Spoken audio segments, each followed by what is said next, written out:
ರೂಪದ ಚಿಂತನೆ ಒಂದು ಫಲ, ಬಿಳಿ ರೂಪದ ಚಿಂತನೆ ಒಂದು ಫಲ, ನೀಲ ರೂಪದ ಚಿಂತನೆ, ಹೀಗೆ ಒಂದೊಂದು ರೂಪದ ಚಿಂತನೆಗೆ ಒಂದೊಂದು ಫಲ ಇದೆ.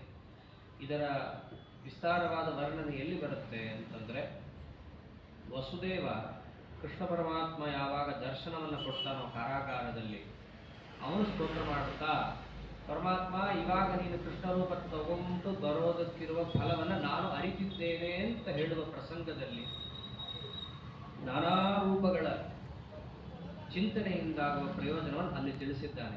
ಭಾಗವತದ ದಶಮಸ್ಕಂದವನ್ನು ವಿಸ್ತಾರವಾಗಿ ಕೇಳುವಾಗ ಇದು ಅಲ್ಲಲ್ಲೇ ಬರುತ್ತೆ.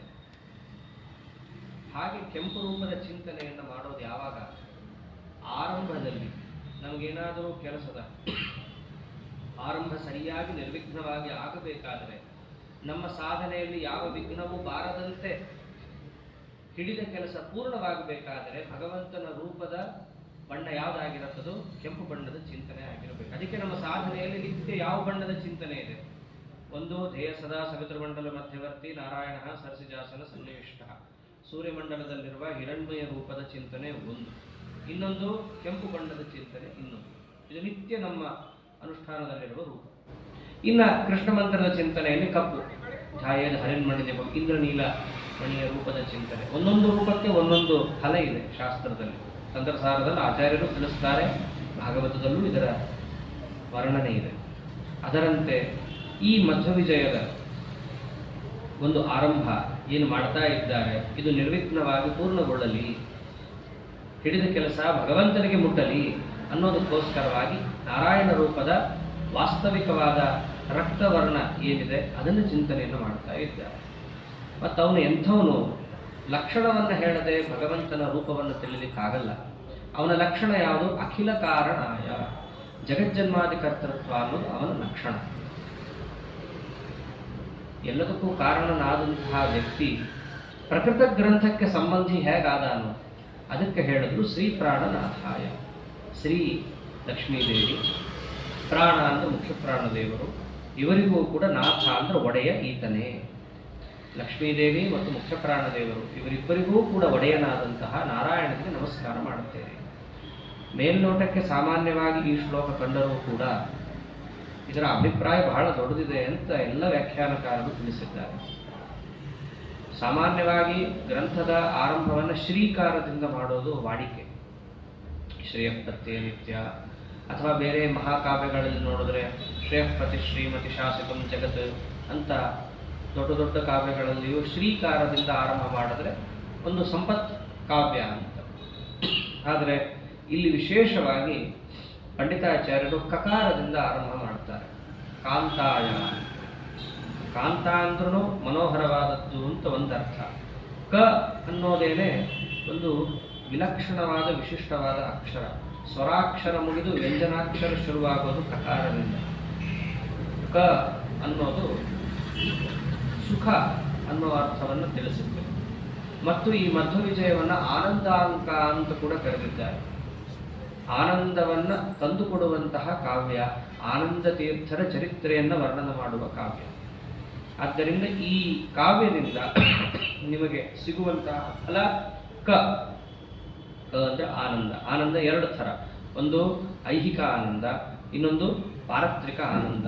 ಎರಡೂ ವಿಧವಾದ ಆನಂದ ನಿಮಗೆ ದೊರಕುತ್ತೆ ಅನ್ನೋ ಅಭಿಪ್ರಾಯವನ್ನು ಸೂಚಿಸುವುದಕ್ಕೋಸ್ಕರವಾಗಿ ಪಂಡಿತಾಚಾರ್ಯರಲ್ಲಿ ಕಕಾರದಿಂದ ತಮ್ಮ ಗ್ರಂಥವನ್ನು ಆರಂಭ ಮಾಡುತ್ತಾ ನಾರಾಯಣ ದೇವರಿಗೆ ನಮಸ್ಕಾರವನ್ನು ಸಲ್ಲಿಸ್ತಾ ಇದ್ದಾರೆ.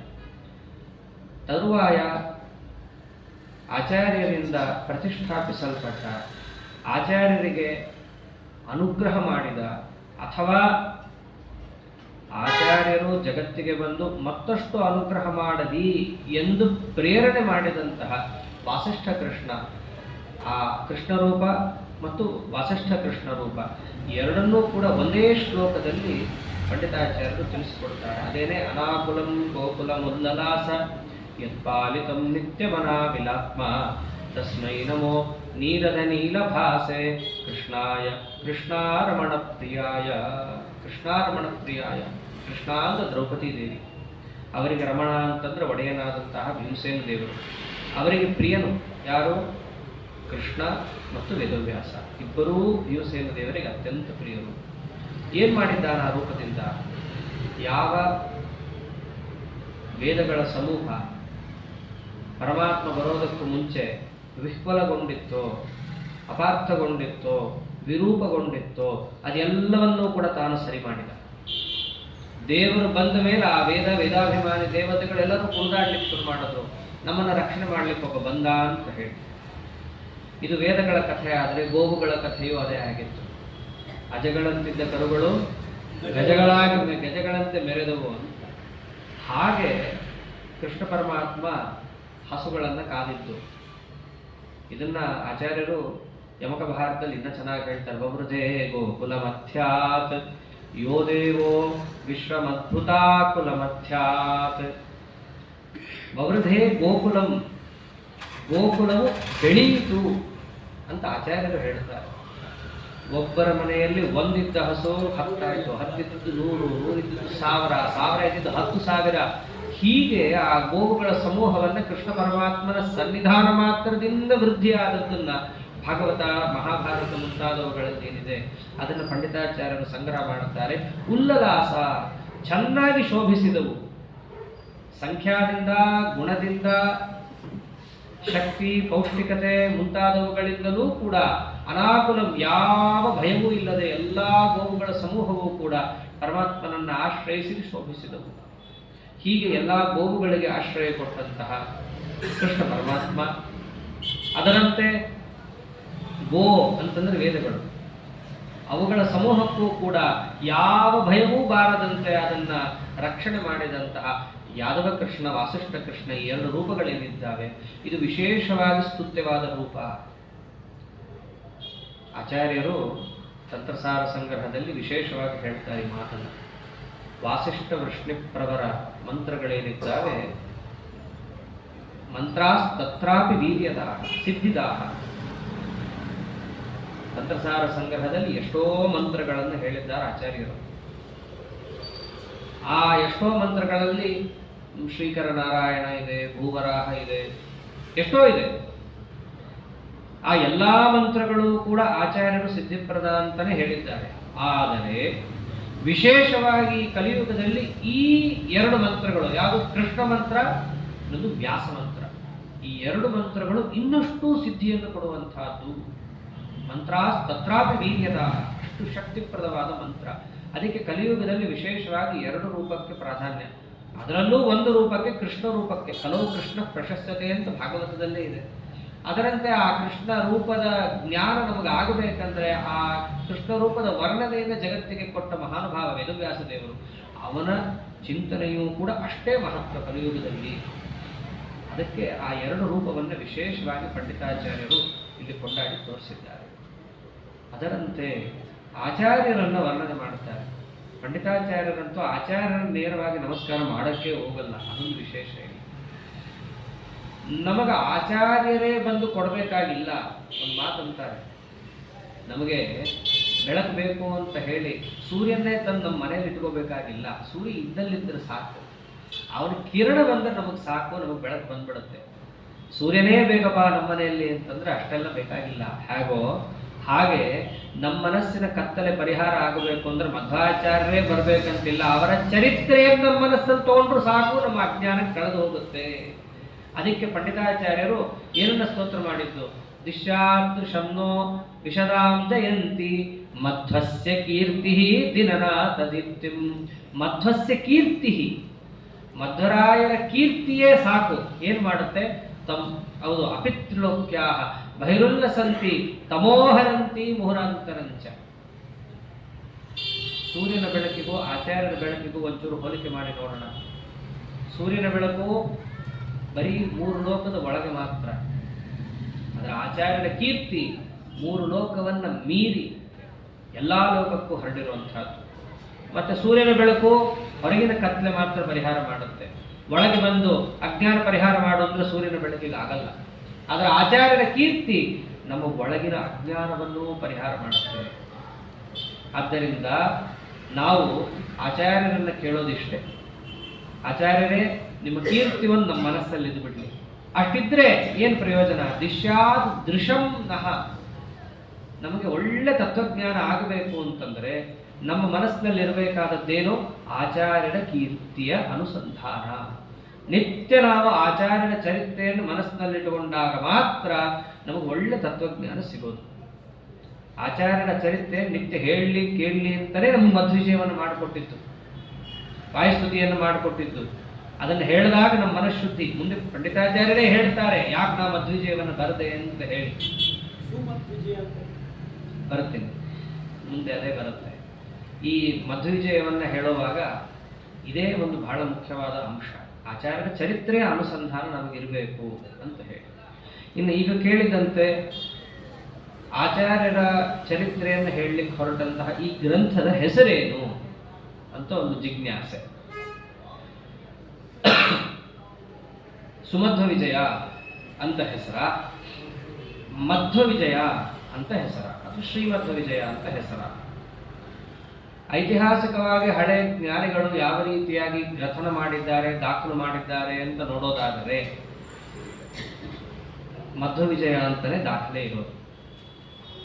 ವಿಷ್ಣು ತೀರ್ಥರು, ಮಾತ್ನೂರು ಸ್ವಾಮಿಗಳು ಅವರು ಕೂಡ ಈ ಮಧ್ವ ವಿಜಯದ ಸಂಗ್ರಹವನ್ನು ಮಾಡಿಕೊಡ್ತಾರೆ. ಶ್ರೀಮಧ್ವ ವಿಜಯೇ ಸರ್ಗಾ ಷೋಡಶಾಂ ಪ್ರಮಾದಹಂ ತೇಷಾಂ ಪ್ರಮೇಯಂ ಕಕ್ಷಾಮ ಸಂಗ್ರಹೇಣ ಫಲಂ ತಥಾ. ಪ್ರಮೇಯ ಫಲಮಾಲಿಕಾ ಅಂತ ಅವರು ನಿರ್ಮಾಣ ಮಾಡಿದ ಗ್ರಂಥ. ಮಧ್ವ ವಿಜಯದ ಒಂದೊಂದೇ ಸರ್ಗದ ಒಂದೊಂದು ಫಲವನ್ನು ಅವರು ಹೇಳ್ತಾರೆ. 16 ಸರ್ಗಕ್ಕೆ 16 ಫಲವನ್ನು. ಹಾಗೆ ಹೇಳುವಾಗ ಅವರ ಗ್ರಂಥದಲ್ಲಿ ಏನು ಶ್ಲೋಕವನ್ನು ಆಡ್ತಾರೆ? ಶ್ರೀಮಧ್ವ ವಿಜಯೇ ಸರ್ಗಾಹ ಅಂತಂತಾರೆ. ಯದ್ಯಪಿ ಸುಮಧ್ವ ವಿಜಯೇ ಸರ್ಗಾಹ ಅಂತಲೂ ಹೇಳಬಹುದಿತ್ತು, ಅವ್ರು ಹಂಗೆ ಹೇಳಲ್ಲ. ಶ್ರೀಮಧ್ವ ವಿಜಯೇ ಸರ್ಗಾಹ ಅಂತಾನೆ ಹೇಳ್ತಾರೆ. ಇದು ವಿಷ್ಣು ತೀರ್ಥರ ಒಂದು ಭಾಗ. ಇನ್ನು ಮಂತ್ರಾಲಯ ಪ್ರಭುಗಳು ಏನು ಹೇಳ್ತಾರೆ ಈ ವಿಷಯದಲ್ಲಿ? ಮಂತ್ರಾಲಯ ಪ್ರಭುಗಳು ಕೂಡ ಸುಮಧ್ವ ವಿಜಯಕ್ಕೆ ನೇರವಾಗಿ ವ್ಯಾಖ್ಯಾನ ಮಾಡಲಿಲ್ಲ. ಅವರು ಅನುಮಧ್ವ ವಿಜಯಕ್ಕೆ ಗೂಢಭಾವ ಪ್ರಕಾಶಿಕ ಅಂತ ವ್ಯಾಖ್ಯಾನ ಮಾಡಿದ್ರು. ಅಲ್ಲಿ ಕಡೇ ಶ್ಲೋಕ, ಅದು ಮಹಾಭಾಷ್ಯ ವೆಂಕಟನಾಥಾಚಾರ್ಯರಾಗಿದ್ದಾಗ, ನಾನು ಈ ಪೀಠಕ್ಕೆ ಬರ್ಲಿಕ್ಕೆ ಅರ್ಹನೇ, ಮಧುರಾಯನ ಪೀಠಕ್ಕೆ ನನಗೆ ಬರ್ಲಿಕ್ಕೆ ಅರ್ಹತೆ ಇದೆಯಾ ಅನ್ನುವಂತಹ ಜಿಜ್ಞಾಸೆ ತಮ್ಮಲ್ಲಿ ಮೂಡಿದಾಗ ಆಚಾರ್ಯರನ್ನೇ ಸ್ತೋತ್ರ ಮಾಡೋಣ ಅನ್ನೋ ಭಾವನೆಯಿಂದ ನಿರ್ಮಾಣ ಮಾಡಿದ ಗ್ರಂಥ ಗೂಢಭಾವ ಪ್ರಕಾಶಕ. ಒಂದೇ ರಾತ್ರಿಯಲ್ಲಿ ಬರೆದಿಟ್ಟರು ಅಂತ ಇದೆ. ಅಲ್ಲಿ ಕಡೇ ಶ್ಲೋಕ ಏನಿದೆ? ಸುಮಧ್ವ ವಿಜಯ ವಿದಂ ವ್ಯತಿತ ಭಾವ ದೀಪಾಕ್ವಯಂ ಅಂತ ಹೇಳ್ತಾರೆ. ಪಂಡಿತಾಚಾರ್ಯರು ಕಡೆಗೆ ಹೇಳುವಂತ ಶ್ಲೋಕ ಅಲ್ಲಿ. ನಾರಾಯಣ ಪಂಡಿತಾಚಾರ್ಯರು ಅನ್ನೋರು ಸುಮಧ್ವ ವಿಜಯ ಅನ್ನೋ ಗ್ರಂಥವನ್ನು ಬರೆದಿದ್ದಾರೆ. ಸುಮಧ್ವ ವಿಜಯ ಅನ್ನೋ ಶಬ್ದ ಅಲ್ಲಿದ್ದರೂ ಕೂಡ ಅಲ್ಲಿ ರಾಯರ ವ್ಯಾಖ್ಯಾನ ಮಾಡೋದೇನು? ಶೋಭನಂ ಮಧ್ವ ವಿಜಯಾಖ್ಯಂ ಕಾವ್ಯಂ ಅಂತ ಮಂತ್ರಾಲಯ ಪ್ರಭುಗಳ ಅರ್ಥ ಬರೀತಾರೆ. ಆದ್ದರಿಂದ ಮಧ್ವ ವಿಜಯ ಅಂತ ರಾಯರು ಉಲ್ಲೇಖ ಮಾಡಿದ್ದು, ಮಧ್ವ ವಿಜಯ ಅಂತ ವಿಷ್ಣು ತೀರ್ಥರು ಉಲ್ಲೇಖ ಮಾಡಿದ್ದು, ಅದರಂತೆ ಚರಾರಿ ಆಚಾರ್ಯರಾಗಲಿ ವಿಶ್ವಪತಿ ತೀರ್ಥರಾಗಲಿ ಇವರೆಲ್ಲರೂ ಕೂಡ ಉಲ್ಲೇಖ ಮಾಡಿದಂತಹ ಹೆಸರು ಮಧ್ವ ವಿಜಯ. ಮತ್ತು ಸುಮಧ್ವ ವಿಜಯ ಅನ್ನೋ ಹೆಸರಿದೆಯಲ್ಲ ಅಂತ ಬಂದರೆ ಆ ಹೆಸರನ್ನು ಕೂಡ ಪ್ರಾಚೀನರು ಕೆಲವೊಂದು ಕಡೆ ಬಳಸಿದ್ದಿದೆ. ಸುಮಧ್ವ ವಿಜಯ ಅನ್ನೋ ಹೆಸರನ್ನ ದಾಸರಾಯರಾಗಲಿ ಅಥವಾ ಅನೇಕ ಕಡೆ ಪ್ರಾಚೀನರ ಪಾಠ ಪ್ರವಚನ ಪರಂಪರೆಯಲ್ಲಾಗಲಿ ಬಂದ ಹೆಸರು ಏನಂತ ಇದೆ? ಸುಮಧ್ವ ವಿಜಯ ಅಂತ. ಆದ್ದರಿಂದ ಸುಮಧ್ವ ವಿಜಯ ಅನ್ನುವ ಹೆಸರು ಕೂಡ ಚಾಲ್ತಿಯಲ್ಲಿದೆ. ಪ್ರಾಚೀನರ ದಾಖಲೆಯನ್ನು ನೋಡೋದಾದರೆ ಮಧ್ವ ವಿಜಯ ಅನ್ನೋದೇ ದಾಖಲೆಯಲ್ಲಿ ಸಿಗುವಂತಹದ್ದು. ಹೀಗೆ ನೋಡೋದು ಅಷ್ಟೇ ಅಲ್ಲದೇನೆ ಮಧ್ವ ವಿಜಯದ ಒಳಗೇನೆ ನಾರಾಯಣ ಪಂಡಿತಾಚಾರ್ಯರು ಯಾವ ಹೆಸರನ್ನು ಇಟ್ಟುಕೊಟ್ಟಿದ್ದಾರೆ ಅನ್ನೋದನ್ನು ನೋಡೋದಾದ್ರೆ 10ನೇ ಸರ್ಗದಲ್ಲಿ ಒಂದು ಬಂಧ ಕಾವ್ಯ ಇದೆ. ಧನ್ಯೋ ಮಹ್ಯತನಾಕಿನ ಮಹಿತಹೃತ್ ಬಾಣ ಸಮೋಜಸ್ಸೆಯ ಮಧ್ವೋಧ್ವಸ್ತ ದುರಾಗಮೋಗ್ರ ಹಿಮಗು ಶ್ರೀಕಾಮ ಮಾಯಾಮ್ಯಹೃತ್ ವಿಷ್ಣುಂ ವಿಶ್ವಜಯಪ್ರದಂ ಸಹಿನಮನ್ ಸೇವ್ಯಂ ಸಸೌಖ್ಯಂ ಮುದಾ ದಾಕ್ಷಾ ಶ್ರೀಧರ ಮಾಮಯಾದಿ ವಿರಹಿ ಯೋಗಿ ಸುಹೃತ್ ಸರ್ವದಾ ಅಂತ ಒಂದು ಬಂಧ ಶ್ಲೋಕ. ಇದು ಚಕ್ರಬಂಧವನ್ನು ಹೇಳುತ್ತೆ.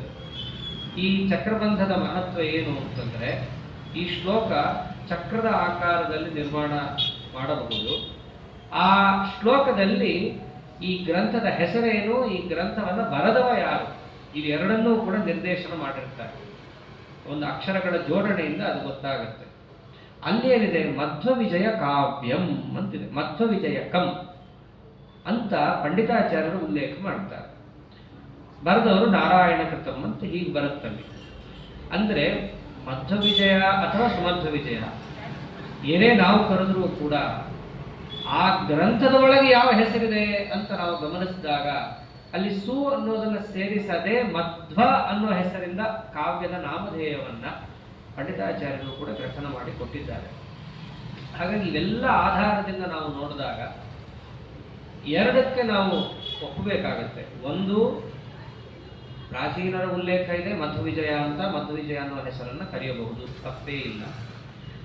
ಮತ್ತೊಂದೇನು, ಅದೇ ಪಾಠ ಪ್ರವಚನ ಪರಂಪರೆಯಲ್ಲಿ ನಮ್ಗೆ ಇನ್ನೊಂದು ಹೆಸರು ಬಂದಿದೆ, ಸುಮಧ್ವಿಜಯ ಅನ್ನೋದು ಬಂದಿದೆ ನಮಗೆ ಕರೆಯೋದು. ಆದ್ದರಿಂದ ಎರಡನ್ನೂ ಕರೆಯಬಹುದು.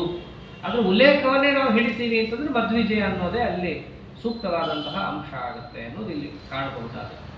ಇದು ಹೆಸರಿನಲ್ಲಿರುವಂತಹ ಒಂದು ವಿಪ್ರತಿಪತ್ತಿ. ಇದರಂತೆ ಹೊರಗಿನ ಮತ್ತೊಂದು ಅಂಶ ನೋಡೋದೇ ಆದರೆ 1008 ಶ್ಲೋಕನೋ 1006 ಶ್ಲೋಕನೋ ಅಂತಲೂ ಒಂದು. ನಮಗೆಲ್ಲ ಪಾಠ ಹೇಳಬೇಕಾದ್ರೆ ಹೇಳಂಥದ್ದು 1008 ಶ್ಲೋಕಗಳು ಅಂತ. 1006 ಯಾಕೆ ಅಂದರೆ 2 ಪ್ರಕ್ಷಿಪ್ತ ಶ್ಲೋಕಗಳಿವೆ. 11ನೇ ಸರ್ಗದಲ್ಲಿ 2 ಬರುತ್ತೆ. ಅದು ಬಿಟ್ಟರೆ ಉಳಿದ 11ನೇ ಸರ್ಗ ಬಿಟ್ಟು ಉಳಿದ 15 ಸರ್ಗಗಳಲ್ಲಿ ಯಾವ ಪ್ರಕ್ಷಿಪ್ತ ಶ್ಲೋಕಗಳು ಇಲ್ಲ. 11ನೇ ಸರ್ಗದಲ್ಲಿ ಮಾತ್ರ 2 ಇದೆ. ಅದನ್ನು ಸೇರಿಸಿದರೆ 1008, ಅದನ್ನು ಬಿಟ್ಟರೆ 1006. ಒಟ್ಟಿನಲ್ಲಿ 1008 ಶ್ಲೋಕಗಳು ಅಂತಲೇ ಛಲಾರಿ ಆಚಾರ್ಯರು ಮುಂತಾದ ದೊಡ್ಡ ದೊಡ್ಡ ವ್ಯಾಖ್ಯಾನಕಾರರು ನಮಗೆ ವ್ಯಾಖ್ಯಾನ ಮಾಡಿ ತಿಳಿಸಿದಂತಹ ಸಂಖ್ಯೆ. ಇದು ಹೊರಗಿನ ದೃಷ್ಟಿ. ಹೀಗೆ ಆಚಾರ್ಯರ ಚರಿತ್ರೆಯನ್ನು ಏನು ವರ್ಣನೆ ಮಾಡ್ತಾ ಬರ್ತಿದ್ದಾರೆ ಪಂಡಿತಾಚಾರ್ಯರು, ಇಂತಹ ಮಧ್ವವಿಜಯ ಅಥವಾ ಸುಮಧ್ವವಿಜಯ. ನಮ್ಮ ಆಚಾರ್ಯರಂತೂ ಅವ್ರ ಮೇಲೆ ಓದಬೇಕಾದ್ರೆ ನಮಗೆ ಎರಡೂ ವ್ಯವಹಾರ ಮಾಡ್ತಾ ಇದ್ರು. ಅವರು ಮಧ್ವಿಜಯ ತಗೊಂಬ ಪಾಠಕ್ಕೆ ಹೀಗೂ ಕರೆದಿದ್ದೀವಿ. ಸುಮಧ್ವಿಜಯ ಮಂಗಳ ಮಹೋತ್ಸವ ಪ್ರಿಂಟ್ ಹಾಕ್ಬೇಕಾದ್ರೆ ಹಾಗೆ ಹಾಕ್ತಾ ಇದ್ರು. ಯಾರಿಗಾದರೂ ಪಾಠವನ್ನು ಹೇಳಿ ಮಂಗಳ ಮಾಡಿಸ್ಬೇಕಾದ್ರೆ ಆಹ್ವಾನ ಪತ್ರಿಕೆಯಲ್ಲಿ ಇರೋ ಹೆಸರು ಯಾವುದು? ಸುಮಧ್ವಿಜಯ ಅಂತ ಹಾಕಿಸ್ತಾ ಇದ್ರು. ಆದರೆ ನಿತ್ಯ ಮನೆಯಲ್ಲೆಲ್ಲ ವ್ಯವಹಾರ ಮಾಡಬೇಕಾದ್ರೆ ಯಾವ ಪಾಠ ಹಾಕ್ತಾರೆ? ಮಧ್ವಿಜಯ ಆಗ್ತಾ ಇದೆ. ಹೀಗೂ ವ್ಯವಹಾರ ಮಾಡ್ತಾ ಇದ್ರು ನಮ್ಮ ಆಚಾರ್ಯ ಮನೆಯಲ್ಲಿ. ಹಾಗಾಗಿ ಈ ದೃಷ್ಟಿಯಿಂದ ನೋಡಿದಾಗ ಸುಮಧ್ವಿಜಯ ಅಂತಲೂ ವ್ಯವಹಾರ ನೋಡಿದ್ದೀನಿ, ಮಧ್ವವಿಜಯ ಅನ್ನೋ ವ್ಯವಹಾರ ಪ್ರಾಚೀನರಿಂದಲೂ ನಾನು ನೋಡ್ತಾ ಬಂದಿದ್ದೀನಿ. ಈ ದೃಷ್ಟಿಯಲ್ಲಿ ಮಧ್ವವಿಜಯದ ಕಾವ್ಯವನ್ನು ಇಲ್ಲಿ ನಾವು ನೋಡಬಹುದು. ಇಂತಹ ಆಚಾರ್ಯರ ಚರಿತ್ರೆ ನಮ್ಮ ಮನಸ್ಸಿನಲ್ಲಿ ಇದ್ರೆ ಸಾಕು, ನಮ್ಮ ಅಜ್ಞಾನವೆಲ್ಲ ಪರಿಹಾರವಾಗುತ್ತೆ ಅಂತ ತಿಳಿಸ್ತಾ, ಅದರಂತೆ ತಮ್ಮ ಗುರುಗಳು ನಾರಾಯಣ ಪಂಡಿತಾಚಾರ್ಯರ ಗುರುಗಳು ತ್ರಿವಿಕ್ರಮ ಪಂಡಿತಾಚಾರ್ಯರು. ಯದ್ಯಪಿ ಆಚಾರ್ಯರನ್ನ ಕಣ್ಣಾರೆ ಕಂಡು ಅವರ ಚರಿತ್ರೆಯನ್ನ ಬರೆದಂಥ ಮಹಾನುಭಾವರು ನಾರಾಯಣ ಪಂಡಿತಾಚಾರ್ಯರು. ಇಂಥ ಐತಿಹಾಸಿಕ ಕಾವ್ಯ ಎಲ್ಲೂ ಸಿಗಲ್ಲ ನಮಗೆ. ಐತಿಹಾಸಿಕ ಕಾವ್ಯಕ್ಕೆ ಮಹತ್ವ ಯಾವಾಗ? ಯಾವ ವ್ಯಕ್ತಿಯ ಕುರಿತಾಗಿ ಇವನು ಗ್ರಥನ ಮಾಡುತ್ತಾನೋ ಆ ವ್ಯಕ್ತಿಯನ್ನ ಈತ ಕಣ್ಣಾರೆ ಕಂಡಿದ್ದರೆ ಆ ಗ್ರಂಥಕ್ಕೆ ಮಹತ್ವ ಹೆಚ್ಚು. ಐ ವಿಟ್ನೆಸ್ ಅಂತಾರಲ್ಲ ಹಾಗೆ.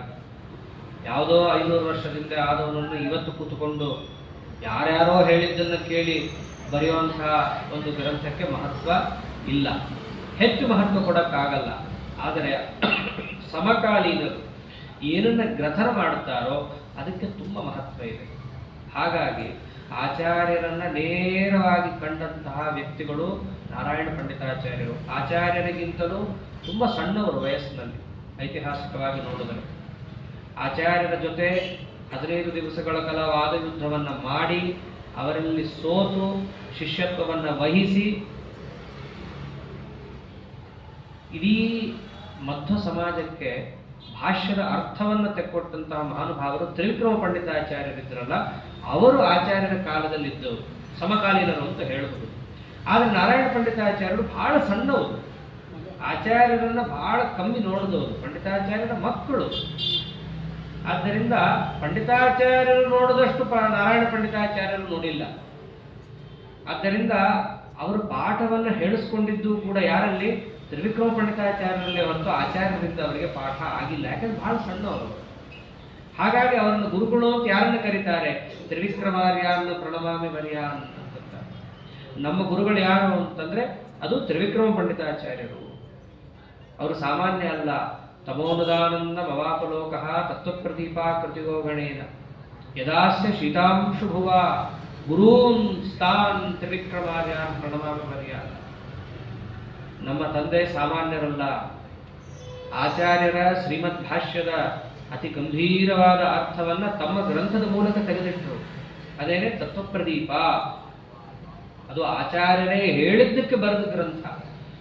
ಗುರುವಾಜ್ಞಾ ಗೌರವಾದ ಟೀಕಾಂ ಕುರ್ವನ್ ಭಾಷ್ಯಸ್ಯ ದುಷ್ಕರಾಮ್ ಅಂತಾನೆ ಬರುತ್ತೆ. ಆಚಾರ್ಯರ ಶ್ರೀಮದ್ ಭಾಷ್ಯವನ್ನ ಅವರ ಮುಖದಲ್ಲೇ ಕೇಳಿದಂತಹ ಪಂಡಿತಾಚಾರ್ಯರಿಗೆ ಆಚಾರ್ಯರು ಕೊಟ್ಟ ಆದೇಶ ಏನು? ನಮ್ಮ ಗ್ರಂಥಕ್ಕೆ ವ್ಯಾಖ್ಯಾನ ಮಾಡ್ರಿ. ಎಂಥ ಸೌಭಾಗ್ಯ ರೀ! ಆಚಾರ್ಯರೇ ಸ್ವಯಂ ತಮ್ಮ ಗ್ರಂಥಕ್ಕೆ ವ್ಯಾಖ್ಯಾನ ಮಾಡ್ರಿ ಅಂತ ಅವ್ರಿಗೆ ಕೊಡಬೇಕಂದ್ರೆ ಅವ್ರಿಗೆ ಎಷ್ಟು ದೊಡ್ಡ ಅಧಿಕಾರಿಗಳಿರಬೇಕು. ತ್ರಿವಿಕ್ರಮ ಪಂಡಿತಾಚಾರ್ಯರು, ಅಂತಹ ತ್ರಿವಿಕ್ರಮ ಪಂಡಿತಾಚಾರ್ಯರು ನಮ್ಮ ಗುರುಗಳು, ಅವರಿಗೆ ನಾನು ನಮಸ್ಕಾರವನ್ನು ಮಾಡ್ತೀನಿ ಅಂತ ಒಕ್ಕಣಿಕೆಯನ್ನು ಹಾಕಿ ನಾವು ಏನು ಮಾಡಕ್ಕೆ ಹೊರಟಿದ್ದೀವಿ ಅನ್ನೋದನ್ನು ಬಹಳ ಚೆನ್ನಾಗಿ ತಿಳಿಸ್ತಾರೆ. ಅವ್ರು ಹೇಳೋದೇನು? ವಕ್ಷ್ಯಾಮಿ ವಾಯೋರ್ ಅವತಾರ ಲೀಲಾ. ವಾಯುದೇವರ ಅವತಾರ ಲೀಲೆಯನ್ನು ನಾನು ಹೇಳ್ತೀನಿ. ಎಂಥವ್ರವರು ವಾಯುದೇವರು? ವಿಶ್ವಗುರೋಹೋ, ಬಹಳ ಒಳ್ಳೆ ವಿಶೇಷಣ ಅದು.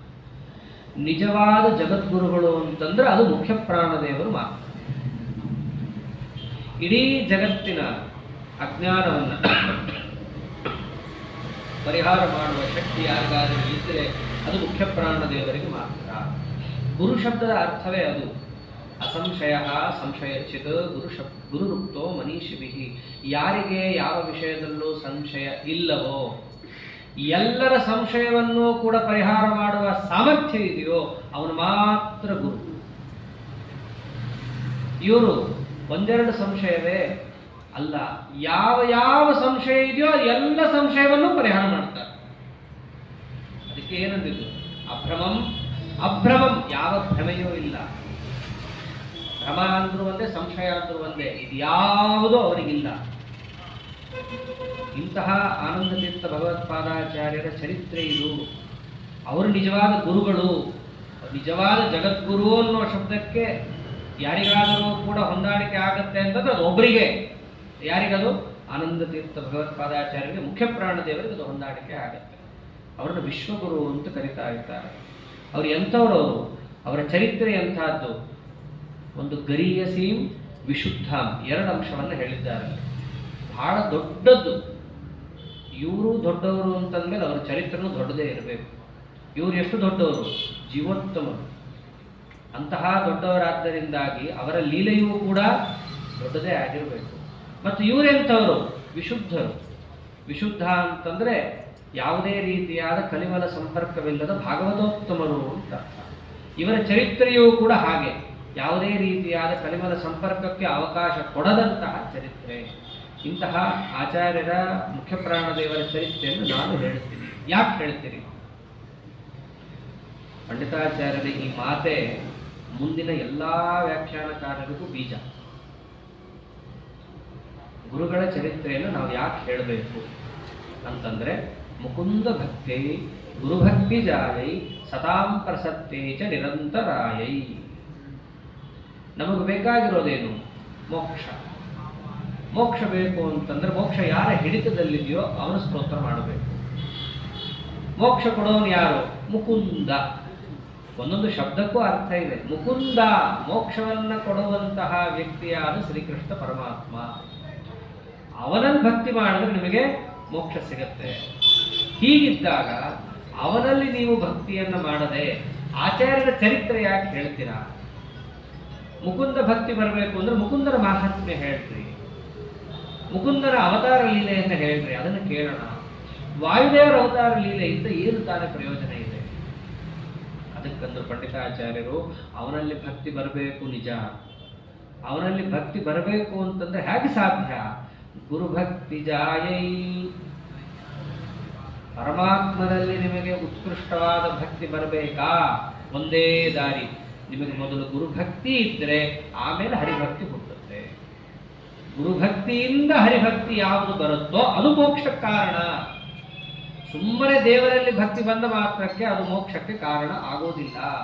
ಗುರುಭಕ್ತಿ ಪುರಸ್ಸರವಾಗಿ ಬಂದ ಹರಿಭಕ್ತಿಯೇ ಮೋಕ್ಷಕ್ಕೆ ಕಾರಣ. ಆದ್ದರಿಂದ ಗುರುಭಕ್ತಿ ಎಂಬುದು ಬರಬೇಕು ಅಂತಂದ್ರೆ ಗುರುಗಳ ಮಹಾತ್ಮೆ ಗೊತ್ತಿರಬೇಕು. ಗುರುಗಳ ಮಹಾತ್ಮೆ ಗೊತ್ತಿರಬೇಕು ಅಂದ್ರೆ ಗುರುಗಳ ಅವತಾರದ ಲೀಲೆಯನ್ನ ಅವರು ಕೇಳಲೇಬೇಕು. ಅವತಾರ ಲೀಲೆಯನ್ನು ಕೇಳಿದಾಗ ಅವರ ಮಹಾತ್ಮೆ ದೃಢವಾಗುತ್ತೆ. ಮಹಾತ್ಮೆ ದೃಢವಾದಾಗ ಅವರಲ್ಲಿ ಪ್ರೀತಿ ಉಕ್ಕೇರುತ್ತೆ.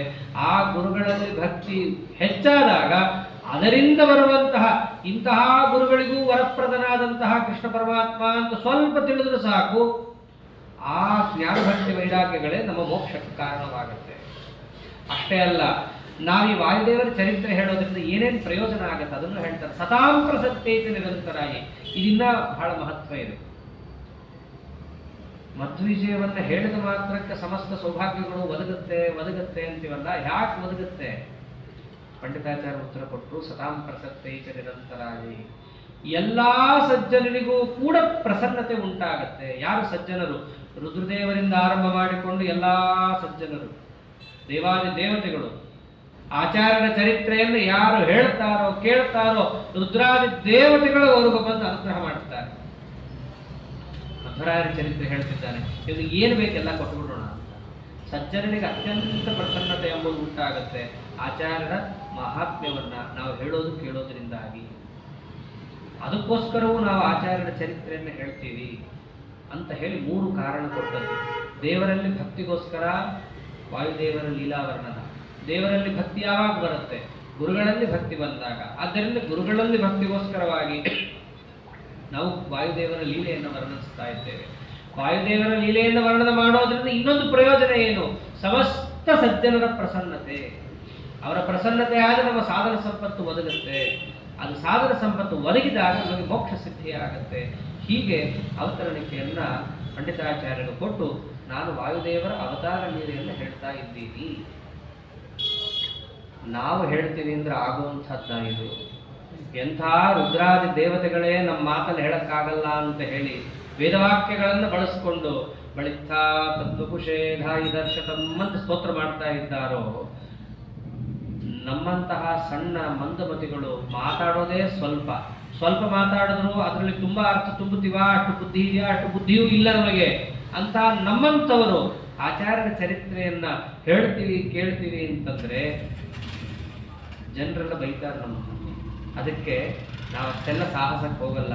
ನಾನೇನಾದರೂ ಆಚಾರ್ಯ ಚರಿತ್ರೆಯನ್ನು ಹೇಳ್ತಿದ್ದೀನಿ ಅಂತಂದ್ರೆ ಜನರು ನನ್ನ ಮೇಲೆ ಕರುಣೆ ಮಾಡಲಿ. ಯಾಕೆ? ಏನೋ ದೊಡ್ಡವ್ರ ಚರಿತ್ರೆ ಹೇಳ್ತಾನಲ್ಲಪ್ಪ ಅನ್ನೋ ಒಂದು ಗುಣವನ್ನು ನೀವು ಸ್ವೀಕಾರ ಮಾಡಿ.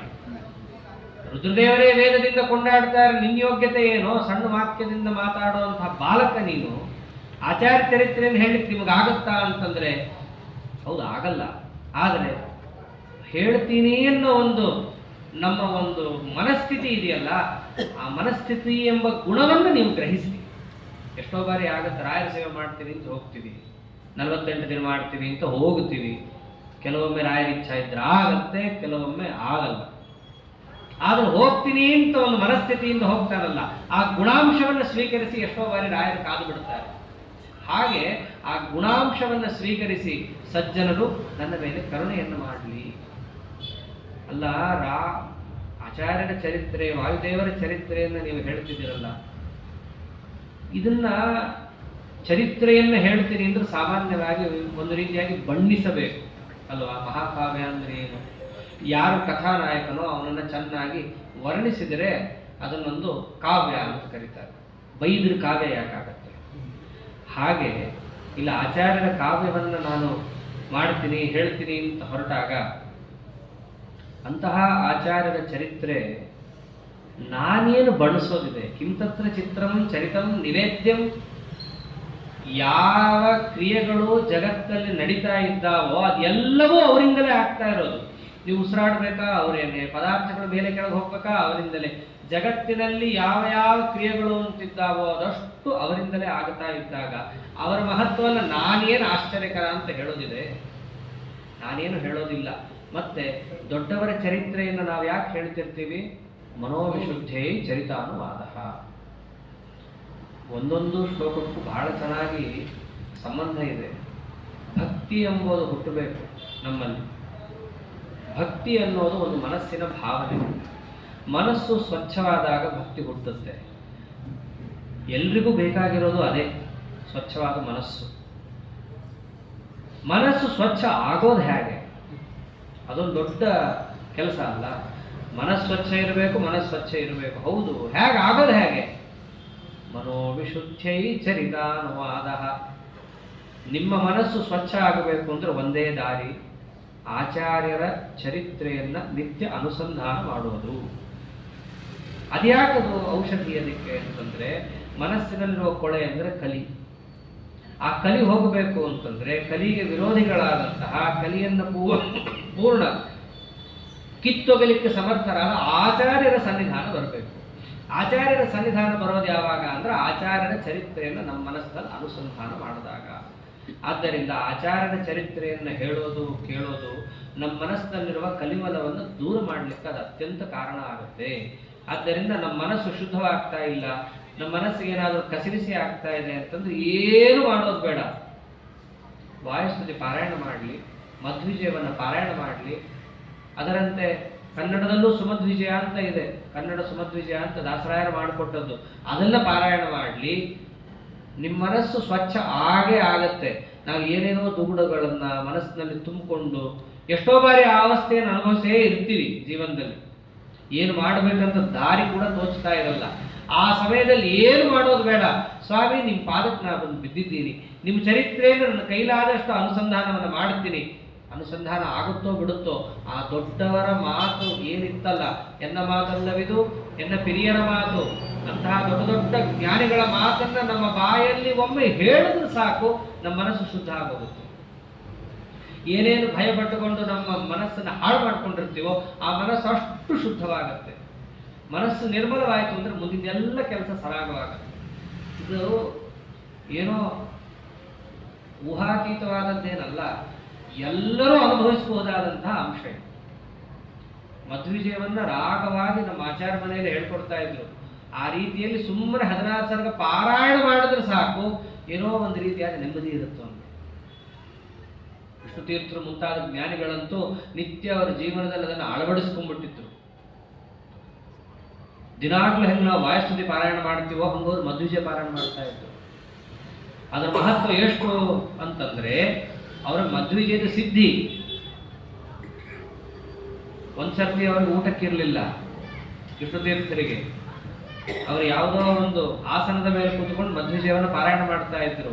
ಹೆಂಡತಿ ಬಂದು ಹೇಳಿದ್ಲು, ಊಟಕ್ಕಿಲ್ಲ. ಏನು ಮುಂದೆ? ಏನಿಲ್ಲ. ಅವ್ರ ಆಸನದ ಕೆಳಗೆ ಒಂದು ಕಬ್ಬಿಣದ ತಗಡಿತ್ತು, ಅದ್ರ ಮೇಲೆ ಕೂತ್ಕೊಂಡು ಮಧ್ವಿಜಯ ಪಾರಾಯಣ ಮಾಡಿದ್ರು ಅಷ್ಟೇ. ಆಸನದ ಕೆಳಗಿರೋ ತಗಡು ಬಂಗಾರ ಆಗೋಗಿತ್ತು. ಆಚಾರ್ಯರ ಕೈಯಲ್ಲಿರೋದು ಅದನ್ನೇ ಉಚ್ಚಾವಚಾಯೇನ ಸಮಸ್ತ ಚೇಷ್ಟಾ ಕಿಂತತ್ರ ಚಿತ್ರಂ ಚರಿತಂ ನಿವೇದ್ಯಂ. ಅವ್ರ ಮನಸ್ಸಿಗೆ ಬಂದಿತ್ತು ಅಂತಂದ್ರೆ ಯಾವನ್ನ ಏನು ಬೇಕಾದ್ರೂ ಮಾಡಿ ಹಾಕ್ತಾರೆ. ಅದು ಮುಖ್ಯ ಪ್ರಾಣದೇವರ ಸಾಮರ್ಥ್ಯ, ಅವರ ಚರಿತ್ರೆಯ ಸಾಮರ್ಥ್ಯ. ಅದು ಒಂದು ನಮ್ಮ ಮನಸ್ಸಿನಲ್ಲಿದ್ದರೆ ಸಾಕು, ನಮ್ಮ ಮನಸ್ಸಿನ ಎಲ್ಲಾ ಕಾಲುಷ್ಯಗಳು ಕೂಡ ಪರಿಹಾರ ಆಗೋಗುತ್ತೆ. ಅದಾಗಬೇಕು ಅಂದ್ರೆ ಒಂದೇ ದಾರಿ, ಮನೋವಿಶುದ್ಧೈ ಚರಿತ ಅನುವಾದ. ಇಂತಹ ಒಂದು ಮಹಾಕಾವ್ಯದಲ್ಲಿ ಕೆಲವೊಮ್ಮೆ ಚರಿತ್ರೆ ಹಿಂದೆ ಮುಂದೆ ಆಗೋದಿದೆ. ಚರಿತ್ರೆ ಹಿಂದೆ ಮುಂದೆ ಆದ ಮಾತ್ರಕ್ಕೆ ಚರಿತ್ರೆಯ ಮಹತ್ವ ಕಮ್ಮಿ ಆಗಲ್ಲ. ಈ ಇತಿಹಾಸವನ್ನು ಗ್ರಥನ ಮಾಡಬೇಕಾದ್ರೆ ಈ ರೀತಿಯಾದಂತಹ ಅಂಶವು ಕೆಲವೊಮ್ಮೆ ಆಗುತ್ತೆ. ಕಾಲಘಟ್ಟ ಹೇಳುವಾಗ ಕೆಲವೊಮ್ಮೆ ಹಿಂದಾಗುತ್ತೆ, ಕೆಲವೊಮ್ಮೆ ಮುಂದಾಗತ್ತೆ. ಅವಾಗ ಈ ಚರಿತ್ರೆಯ ಮಹತ್ವ ಹೋಗುತ್ತಾ? ಹೋಗಲ್ಲ. ಹೇಗೆ? ಮಾಲಾಕೃತ ಚರಿತಾಖ್ಯರತ್ನ. ಒಂದು ಮಾಲೆಯಲ್ಲಿ ಅನೇಕ ಮಣಿಗಳನ್ನು ಪೋಣಿಸಿ ಹಾಕುವಾಗ ಕೆಲವೊಮ್ಮೆ ಮಣಿಯನ್ನು ಕೆಳಗೆ ಹಾಕ್ತೀವಿ, ಕೆಲವೊಮ್ಮೆ ಮಣಿಯನ್ನು ಮೇಲೆ ಹಾಕ್ತೀವಿ. ಹಂಗೆ ಹಾಕಿದ ಮಾತ್ರಕ್ಕೆ ಮಾಲೆಯ ವ್ಯಾಲ್ಯೂ ಆಗಲಿ ಮಣಿಯ ವ್ಯಾಲ್ಯೂ ಆಗಲಿ ಕಮ್ಮಿ ಆಗೋದಿಲ್ಲ. ಹಾಗೆ ನನ್ನ ಹೇಳುವ ಪ್ರಸಂಗದಲ್ಲಿ ಪೂರ್ವಾಪರೀಕಾರ ಮಥಾಪರಂಬ, ಈ ಪೂರ್ವಾಪರೀಕಾರ ಆದರೆ ಮೊದಲು ಹೇಳಬೇಕಿದ್ದು ಆಮೇಲೆ ಹೇಳಬೇಕಿದ್ದು ಮೊದಲಿಗೆ. ಇದು ಮಧ್ವಿಜಯದಲ್ಲಿ ಬೇಕಾದಷ್ಟು ಕಡೆ ಕಾಣುತ್ತೆ ನಮಗೆ. ಆಚಾರ್ಯರ ಚರಿತ್ರೆಯನ್ನು ಹೇಳಬೇಕಾದ್ರೆ ಕೆಲವೊಮ್ಮೆ ಹೇಗೆ ತಗೊಳ್ತಾರೆ ಅಂತಂದ್ರೆ, ಯಾರೋ ಒಬ್ಬ ಎದ್ದು ಆಚಾರ್ಯರ ಚರಿತ್ರೆಯನ್ನು ಹೇಳಿದ ಅಂತ ಪಂಡಿತಾಚಾರ್ಯರು ಗ್ರಥನ ಮಾಡ್ತಾರೆ. ಇದು ಆಚಾರ್ಯರು ಹುಟ್ಟದಾಗಿಂದ ಏನೇನು ನಡೀತು ಅನ್ನೋ ಜೀವನವನ್ನು ಸುಮ್ಮನೆ ಹೇಳ್ತಾ ಹೋಗಲ್ಲ. ಒಂದೊಂದು ಸರ್ತಿ ಹೆಂಗೆ ಚರಿತ್ರೆಯನ್ನು ಹೇಳ್ತಾರೆ. 10ನೇ ಸರ್ಗ ಅಂತೂ ಪೂರ್ಣ ಹೀಗೆ. ಆಚಾರ್ಯರು ಬದರಿಯಿಂದ ಬಂದು ಸಭೆಯಲ್ಲಿ ಕೂತಾಗ ಸಭೆಯಲ್ಲಿ ಒಬ್ಬ ಬ್ರಾಹ್ಮಣ ಎದ್ದು ಆಚಾರ್ಯರು ಬದರಿಗೆ ಹೋದಾಗ ಬದರಿಯಿಂದ ವಾಪಸ್ ಬಂದಾಗ ಏನೇನು ಚರಿತ್ರೆ ಆಯಿತು ಅಷ್ಟನ್ನು ಒಬ್ಬ ಹೇಳ್ತಾನೆ. ಹೀಗೆ ಆಚಾರ್ಯರ ಚರಿತ್ರೆಯನ್ನು ಸಂಗ್ರಹ ಮಾಡೋ ಕ್ರಮನೇ ವಿಶಿಷ್ಟವಾಗಿದೆ. ಏನು ಕ್ರಮವತ್ತಾಗಿ ಇವತ್ತು ಹಿಂಗಾಯ್ತು, ನಾಳೆ ಹಿಂಗಾಯ್ತು, ಅದರ ಮಾರನೇ ದಿನ ಹೀಗಾಯ್ತು, ಹೀಗೆ ಹೇಳಲ್ಲ ಪಂಡಿತಾಚಾರ್ಯರಿಗೆ. ಹಾಗಾಗಿ ಚರಿತ್ರೆಯಲ್ಲಿ ಹಿಂದೆ ಮುಂದಾದದ್ದಿದೆ, ಆದದ್ದು ಅಪ್ರಾಮಾಣಿಕವಾಗೂ ಇಲ್ಲ. ಎಷ್ಟು ಭಾವಪ್ರಕಾಶಕಾದಲ್ಲಿ ಅವರೇ ಹೇಳ್ತಾರೆ ಅಂತಂದ್ರೆ, ಇದು ಅತ್ಯಂತ ಶುದ್ಧವಾದ ಐತಿಹಾಸಿಕ ಗ್ರಂಥ. ಆಚಾರ್ಯರನ್ನ ಆಗ ಕಂಡವರು ನೇರವಾಗಿ ಏನೇನು ವಿಷಯವನ್ನು ತಿಳಿದಿದ್ದಾರೆ ಅವರು ಹೇಳಿದ್ದನ್ನು ಗ್ರಥನ ಮಾಡಿದ್ದೀನಿ. ಕೆಲವೊಮ್ಮೆ ವಿರೋಧ ಬರುತ್ತೆ, ಅವರು ಒಂದು ಕಥೆ ಹೇಳ್ತಾರೆ, ಇವರು ಇನ್ನೊಂದು ಕಥೆ ಹೇಳ್ತಾರೆ. ಆ ಕಥೆಯನ್ನು ಬರದೇ ಇಲ್ಲ ನಾನು. ಎಲ್ಲಿ ವಿರೋಧ ಬರುತ್ತೋ ಅದನ್ನು ಬಿಟ್ಟೇ ಬಿಟ್ಟಿದ್ದೀನಿ. ಎಲ್ಲಿ ಕಥೆಗಳು ಬಂದಿದೆಯೋ ಅಲ್ಲಿ ಎಲ್ಲಿ ಪ್ರಮಾಣ ಇದೆಯೋ ಅಷ್ಟು ಮಾತ್ರ ನಾವು ಬರೆದಿದ್ದೀನಿ.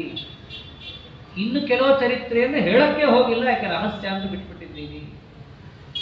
ಅದಕ್ಕೆ ಪ್ರಧಾನವಾದ ಚರಿತ್ರೆ ಹೇಳೇ ಇಲ್ಲ ಮಧ್ವೀರ್ಯದಲ್ಲಿ. ಉಡುಪಿ ಕೃಷ್ಣನನ್ನ ತಂದಿಟ್ರು ಅಷ್ಟೇ ಹೇಳಿದೆ. ಈ ಸಮುದ್ರದ ತೀರದಲ್ಲಿ ಹೋಗಿದ್ರು, ಶಾಟಿ ಬೀಸಿದ್ರು, ಗೋಪಿಚಂದ್ರನ ಗಡ್ಡೆ ಒಡೀತು, ವಡಬಾಂಡೇಶ್ವರ, ಇನ್ನೊಂದನ್ನು ಆಚಾರ್ಯರು ಕರ್ಕೊಂಡ್ಬಂದು, ಇದು ಹೇಳಲೇ ಇಲ್ಲ. ಯಾಕೆ ಹೇಳಲಿಲ್ಲ? ರಹಸ್ಯ ಅಥವಾ ದೇವರ ಇಚ್ಛಾ ಇಲ್ಲ, ಹೇಳಲಿಲ್ಲ. ಮುಂದೆ ಜ್ಞಾನಿಗಳು, ವಾದಿರಾಜರು ಮುಂತಾದವರು ಬಂದು ಅದನ್ನು ತಿಳಿಸಿಕೊಟ್ಟಿದ್ದಾರೆ. ಹೀಗೆ ಯಾವ ಅಂಶವನ್ನು ತಿಳಿಸಿದ್ದಾರೋ ಅದಷ್ಟೂ ಪ್ರಾಮಾಣಿಕ.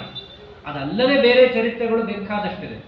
ಉದಾಹರಣೆಗೆ ತಿರುಪತಿಯಲ್ಲಿ ಆಚಾರ್ಯರು ಚಾತುರ್ಮಾಸ್ಯಕ್ಕೆ ಕೂತಿದ್ರು ಅಂತ ಇದೆ, ಶುಕಾಚಾರ್ಯರಿಗೆ ಭಾಷ್ಯ ಪಾಠವನ್ನು ಮಾಡಿದ್ದಾರೆ ಅಂತ.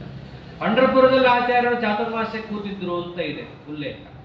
ಅದಕ್ಕೆ ದ್ಯೋತಕವಾಗಿ ಏನೇ ಆಚಾರ್ಯರು ವಿಠ್ಠಲ ಮೂರ್ತಿಯನ್ನೇ ಪ್ರಾಯ ಎಲ್ಲರಿಗೂ ಹೆಚ್ಚು ಕೊಟ್ಟಿದ್ದು. ಅಷ್ಟಮಠಗಳಲ್ಲಿ ವಿಠ್ಠಲ ಮೂರ್ತಿಯನ್ನೇ ಜಾಸ್ತಿ ಕೊಟ್ಟಿರೋದು ಆಚಾರ್ಯರು. ಕುತ್ತಿಗೆ ಮಠಕ್ಕಿದೆ, ಶಿರೂರು ಮಠಕ್ಕಿದೆ, ಪೇಜಾವರ ಮಠಕ್ಕಿದೆ, ವಿಠ್ಠಲ ಮೂರ್ತಿ ಜಾಸ್ತಿ ಕೊಟ್ಟಿದ್ದ ಆಚಾರ್ಯರು. ಅಂದ್ರೆ ಅಲ್ಲಿ ಹೆಚ್ಚು ಆಚಾರ್ಯರ ಚಾತುರ್ಮಾಸ್ಯ ಇವೆಲ್ಲ ದಾಖಲೆ ನಮಗೆ ಈ ಕಾವ್ಯದಲ್ಲಿ ಸಿಗಲ್ಲ. ಅಲ್ಲಲ್ಲಿ ದೇಶ ದೇಶದಲ್ಲಿ ಹೋದಾಗ ಅಲ್ಲಿ ಐತಿಹಾಸಿಕವಾಗಿ ಏನು ಬಂದಿದೆ ಅಷ್ಟಿದೆ. ಆದರೆ ಇನ್ನೊಂದು ವೈಶಿಷ್ಟ್ಯ ಏನು ಈ ಗ್ರಂಥದ್ದು ಅಂತ ನೋಡೋದಾದರೆ, ಇಲ್ಲಿ ಬಂದಿದ್ದಕ್ಕೆ ವಿರುದ್ಧವಾದ ಚರಿತ್ರೆ ಎಲ್ಲೂ ಇಲ್ಲ. ಇನ್ನೊಂದು ಮಧ್ವವಿಜಯ ಅಥವಾ ಸುಮಧ್ವ ವಿಜಯ ಜಗತ್ತಲ್ಲಿಲ್ಲ.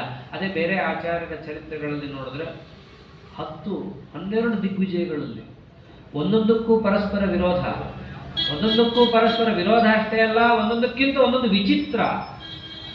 ಅದರ ಆಚಾರ್ಯದ ಚರಿತ್ರೆಯಲ್ಲಿ ಒಂದೂ ಆ ರೀತಿಯಾದಂಥ ಅಂಶಗಳಿಲ್ಲ. ಆದ್ದರಿಂದ ಇದೊಂದು ಶುದ್ಧವಾದ ಐತಿಹಾಸಿಕವಾದ ಗ್ರಂಥ. ಇದನ್ನ ನಮಗೆ ಜಗತ್ತಿಗೆ ಕೊಟ್ಟ ಮಹಾನುಭಾವರು ನಾರಾಯಣ ಪಂಡಿತಾಚಾರ್ಯರು. ಅವರಲ್ಲಿ ಕ್ರಮೇಣ ವಾಯುದೇವರ ಅವತಾರ ಲೀಲೆಯನ್ನು ಹೇಳ್ತೀನಿ ಅಂತ ಹೊರಟಂಥವರು. ವಾಯುದೇವರ ಅವತಾರಗಳು ಎಷ್ಟೊಂದಿದೆ ವಸ್ತುತಃ. ಕಪಿಲನಾಮಕ ಪರಮಾತ್ಮನನ್ನು ಸೇವೆ ಮಾಡಲಿಕ್ಕೆ 3 ಕೋಟಿ ರೂಪದಿಂದ ಮುಖ್ಯ ಪ್ರಾಣದೇವರಿದ್ದಾರೆ ಅಂತ ಇದೆ, ಭಾಗವತದಲ್ಲಿ ಉಲ್ಲೇಖ ಬರುತ್ತೆ. ಒಂದ್ಸರ್ತಿ ರಾವಣ ಅಲ್ಲಿಗೂ ಹೋಗಿ ಹೊಡೆಸ್ಕೊಂಡ್ಬಂದಿದ್ದ ಅಂತಿದೆ. ರಾವಣಂದು ಬೇಕಾಷ್ಟು ಕಡೆ ಇದೆ ಪರಾಜಯ. ಒಂದು ಕಪಿಲನಾಮಕ ಪರಮಾತ್ಮನ ಹತ್ರ ಹೋಗಿ ಅಲ್ಲೇನೋ ಮಾಡ್ತೀನಿ ಅಂತ ಹೇಳಿ ಮುಖ್ಯ ಪ್ರಾಣದೇವರಿಗೆ ಕಪಾಳ ಹೊಡೆಸ್ಕೊಂಡು ಬಂದಿದ್ದ. 3 ಕೋಟಿ ರೂಪದಿಂದ ಸೇವೆ. ಅಂದ್ರೆ ಈ ದೃಷ್ಟಿಯಲ್ಲಿ ನೋಡಿದ್ರೆ ಪ್ರಾಣದೇವರ ಅವತಾರಗಳು ಬೇಕಾದಷ್ಟಿದೆ. ಆದರೆ ನಮಗೆ ನಿತ್ಯ ಉಪಾಸ್ಯವಾದ ರೂಪಗಳು ಒಂದು 3. ಅದನ್ನು ಆಚಾರ್ಯರೇ ತೋರಿಸ್ಕೊಟ್ಟಿದ್ದಾರೆ. ಅದೇನೆ ಯಸ್ಯತ್ರೀನ್ ಯುದಿತಾನಿ ವೇದ ವಚನೆ ರೂಪಾಣಿ ದಿವ್ಯಾನ್ಯಲ. ವೇದ ಪ್ರತಿಪಾದ್ಯವಾದ 3 ರೂಪಗಳಿದ್ದಾವೆ. ಯಾವುದದು? ಭಟ್ಟದರ್ಶತಮಿತ್ತಮೇವ ನಿಹಿತಂ ದೇವಸ್ಯ ಭರ್ಗೋ ಮಹತ್. ಮೊದಲನೇದು ವಾಯೋ ರಾಮವಚೋನಯಂ, ಪ್ರಥಮಕಂ ಪೃಕ್ಷೋ ದ್ವಿತೀಯಂ ವಪು, ಎರಡನೇದು. ಮೂರನೇದು ಮಧ್ವೋ ಯತ್ತು ತೃತೀಯಂ. ಈ 3 ರೂಪಗಳನ್ನು ಆಚಾರ್ಯರು ಏನು ತಿಳಿಸ್ಕೊಟ್ಟಿದ್ದಾರೆ, ಅವರ ದೃಷ್ಟಿಯಲ್ಲಿ ನಾವು ನೋಡಿದಾಗ ವಾಯುದೇವರ ಅವತಾರಗಳು ಅಂದರೆ ಎಷ್ಟು? 3 ಅಂತ ನಾವು ಹೇಳೋದು. ಹೊರತು ವಾಯುದೇವರಿಗೆ 3 ಅವತಾರ ಅಂತ ಅರ್ಥ ಅಲ್ಲ. ಆಚಾರ್ಯರು ಉಪಾಸ್ಯವಾದ ಅವತಾರಗಳಲ್ಲಿ 3 ಅಂತ ತಿಳಿಸ್ಕೊಟ್ಟಿದ್ದಾರೆ. ಆದ್ದರಿಂದ 3 ನಾವೆಲ್ಲ ಹೇಳ್ತೇವೆ. ಇಲ್ಲಿ ಮೊದಲನೇ ಅವತಾರವನ್ನ ಹನುಮದ ಅವತಾರ ಅದನ್ನು ಹೇಳಿದ್ದೆ. ಶ್ರೀವಲ್ಲಭಾಜ್ಞಾಂ ಸುರೇಂದ್ರಯಾಂಚಾಂ ಸಂಭಾವ್ಯ ಸಂಭಾವ್ಯತಮಾಂ ತ್ರಿಲೋಕ್ಯಾಂ ಪ್ರಾಣೇಶ್ವರ ಪ್ರಾಣಿಗಣ ಪ್ರಣೇತ ಗುರುಸ್ಸತಾಂ ಕೆ ಸರಿಣೋ ಗೃಹೇ ಭೂತ್. ಒಂದೊಂದು ಶಬ್ದಕ್ಕೂ ಬಹಳ ಅರ್ಥ ಇದೆ ಇಲ್ಲಿ. ಪ್ರಾಣದೇವರಿಗೆ ಆದೇಶವನ್ನು ಕೊಡಬಲ್ಲವರು ಅಂತಂದ್ರೆ ಒಬ್ಬರೇ, ಶ್ರೀವಲ್ಲಭ. ರಮಾನಾರಾಯಣರಿಗೆ ಮಾತ್ರ ಆದೇಶವನ್ನು ಕೊಡೋರು. ಬೇರೆಯವರೆಲ್ಲ ಸಸುರೇಂದ್ರ ಯಾಂಚಾಂ, ಬೇರೆಯವರನ್ನು ಪ್ರಾರ್ಥನೆ ಮಾಡ್ಕೋಬೋದಷ್ಟೇ. ಅವರಿಗೆ ಆದೇಶ ಕೊಡುವಂಥವರು ಅಂತಂದ್ರೆ ರಮಾನಾರಾಯಣರು.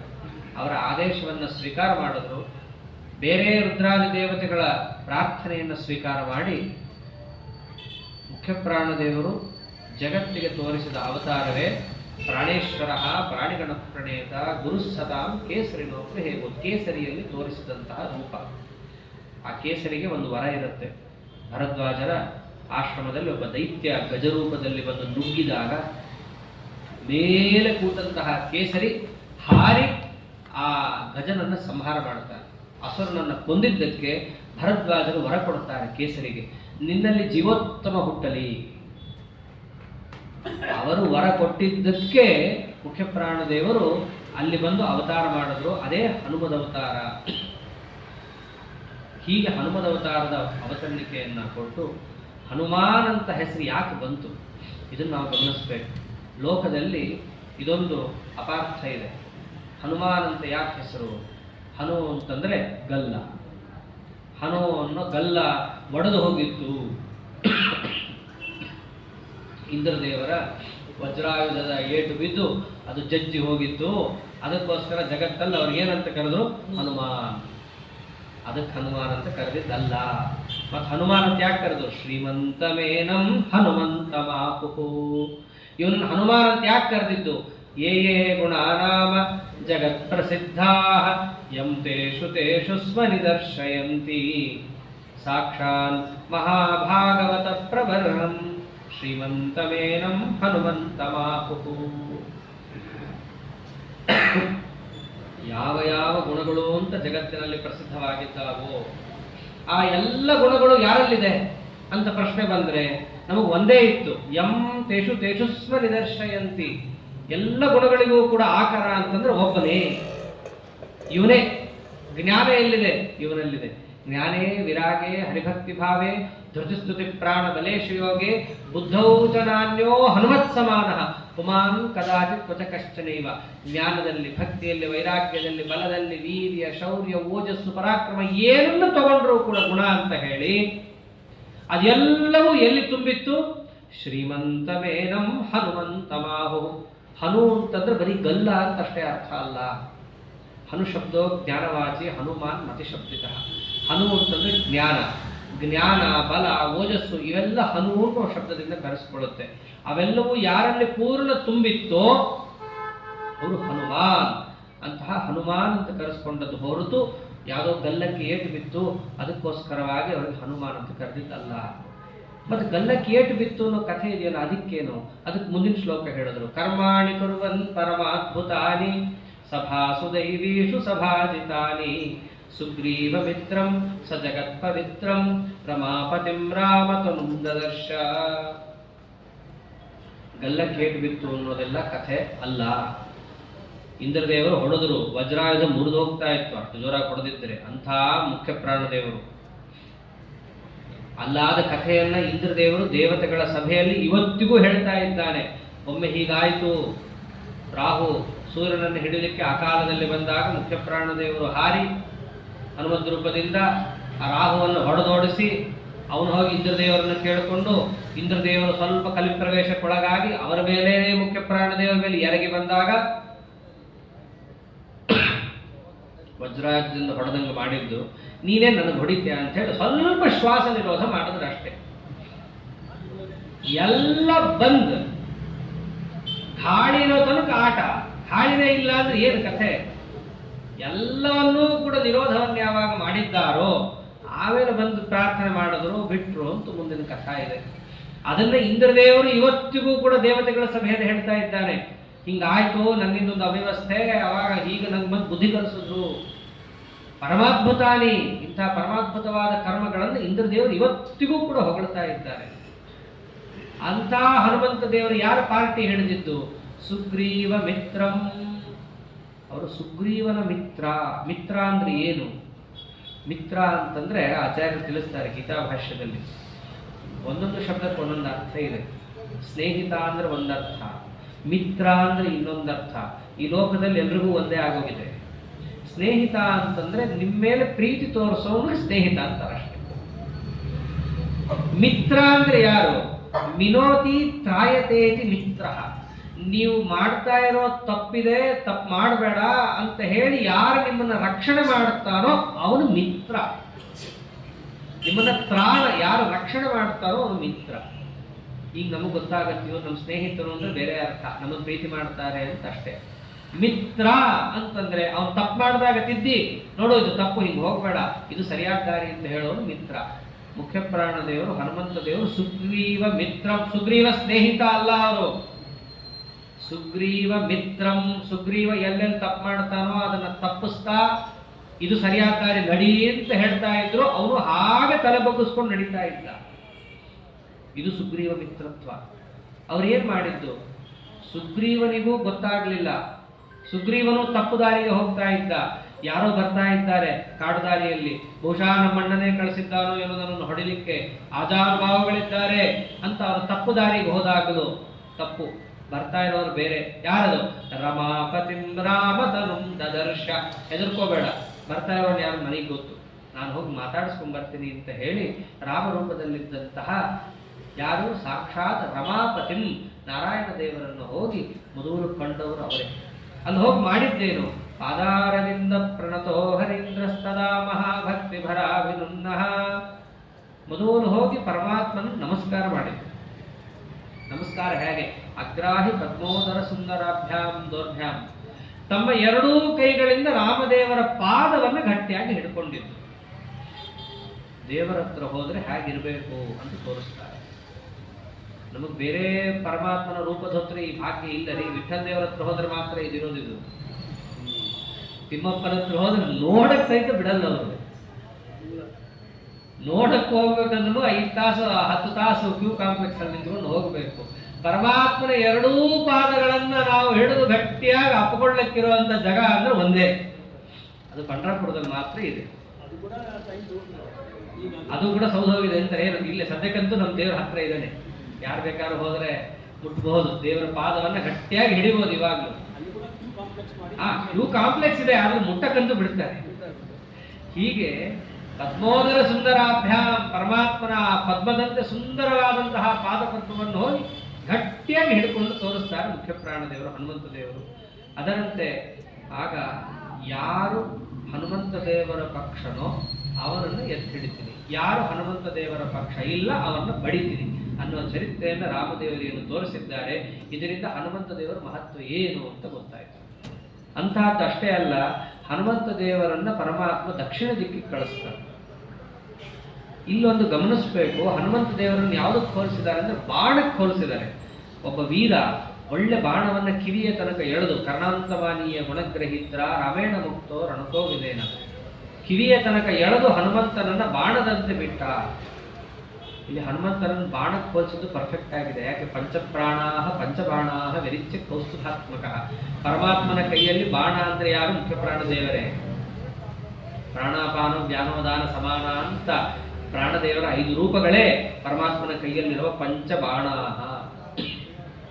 ಇದು ಅದಕ್ಕೆ ಹನುಮಂತ ದೇವರನ್ನ ಬಾಣದಂತೆ ಅಲ್ಲಿಗೆ ಕಳಿಸಿದ್ದು. ಅಲ್ಲಿಗೆ ಹೋಗಿ ಬಾಣ ಮಾಡಿದ್ದೇನು, ಯಾರ್ಯಾರಿಗೆ ಏನೇನು ಕೆಲಸ ಮಾಡಬೇಕು ಅದನ್ನೇ ಮಾಡ್ತು. ಅಲ್ಲೇನು ಸೀತಾಕೃತಿ ಇತ್ತು ಅದಕ್ಕೆ ಸಮಾಧಾನ ಮಾಡಿತು, ಏನು ದೈತ್ಯರಿತ್ತು ಅದಕ್ಕೇನು ಬಡಿಬೇಕೋ ಹಂಗೆ ಬಡಿದು ಬಂದು ಸೀದಾ ಪುನಃ ರಾಮದೇವರ ಪಾದಕ್ಕೆ ನಮಸ್ಕಾರವನ್ನು ಮಾಡಿ ಕೂತಿದ್ದಷ್ಟೇ ಅಲ್ಲ, ಇಲ್ಲಿ ಪಂಡಿತಾಚಾರ್ಯರು ಒಂದೊಂದನ್ನು ಪ್ರಾಣದೇವರ ಹನುಮಂತ ದೇವರ ಮಹತ್ವವನ್ನು ಏನು ಹೇಳ್ತಾ ಬರ್ತಾರೆ ಅದೆಲ್ಲವೂ ಅವರ ಗುರುತ್ವ ಗುಣ ಉಪಪಾದಕವಾದದ್ದು. ಮತ್ತಷ್ಟೇ ಅಲ್ಲ, ಪರಮಾತ್ಮನ ನಿಂದಾವನ್ನ ಕೇಳಿಸ್ಕೊಂಡು ಇರ್ತಕ್ಕದ್ದಲ್ಲ. ಪರಮಾತ್ಮನ ನಿಂದ, ರಮಾನಾರಾಯಣರ ನಿಂದಾವನ್ನು ಕೇಳಿಸ್ಕೊಳ್ಳೋದು ಗುರುಗಳ ಲಕ್ಷಣ ಅಲ್ಲ. ಮತ್ತಷ್ಟೇ ಅಲ್ಲ, ಪ್ರಾಣದೇವರ ಮಹತ್ವನೂ ಕೂಡ ರಾಮಾಯಣದಲ್ಲಿ ನಮಗೆ ವ್ಯಕ್ತವಾಗಿ ಗೊತ್ತಾಗಲ್ಲ. ಆಚಾರ್ಯ ತಾತ್ಪರ್ಯಗಳನ್ನು ತಿಳಿಸ್ತಾರೆ. ರಾವಣನನ್ನ ಗೆದ್ದವರು ಯಾರ್ಯಾರು ಅಂತ ಒಂದು ಪಟ್ಟಿ ಇದೆ. ರಾವಣನನ್ನು ಯಾರ್ಯಾರು ಗೆದ್ದಿದ್ರು, ಕಾರ್ತವೀರ್ಯಾರ್ಜುನ ಗೆದ್ದಿದ್ದ. ಮತ್ತಷ್ಟೇ ಅಲ್ಲ, ವಾಲಿ ಗೆದ್ದಿದ್ದ ರಾವಣನನ್ನ.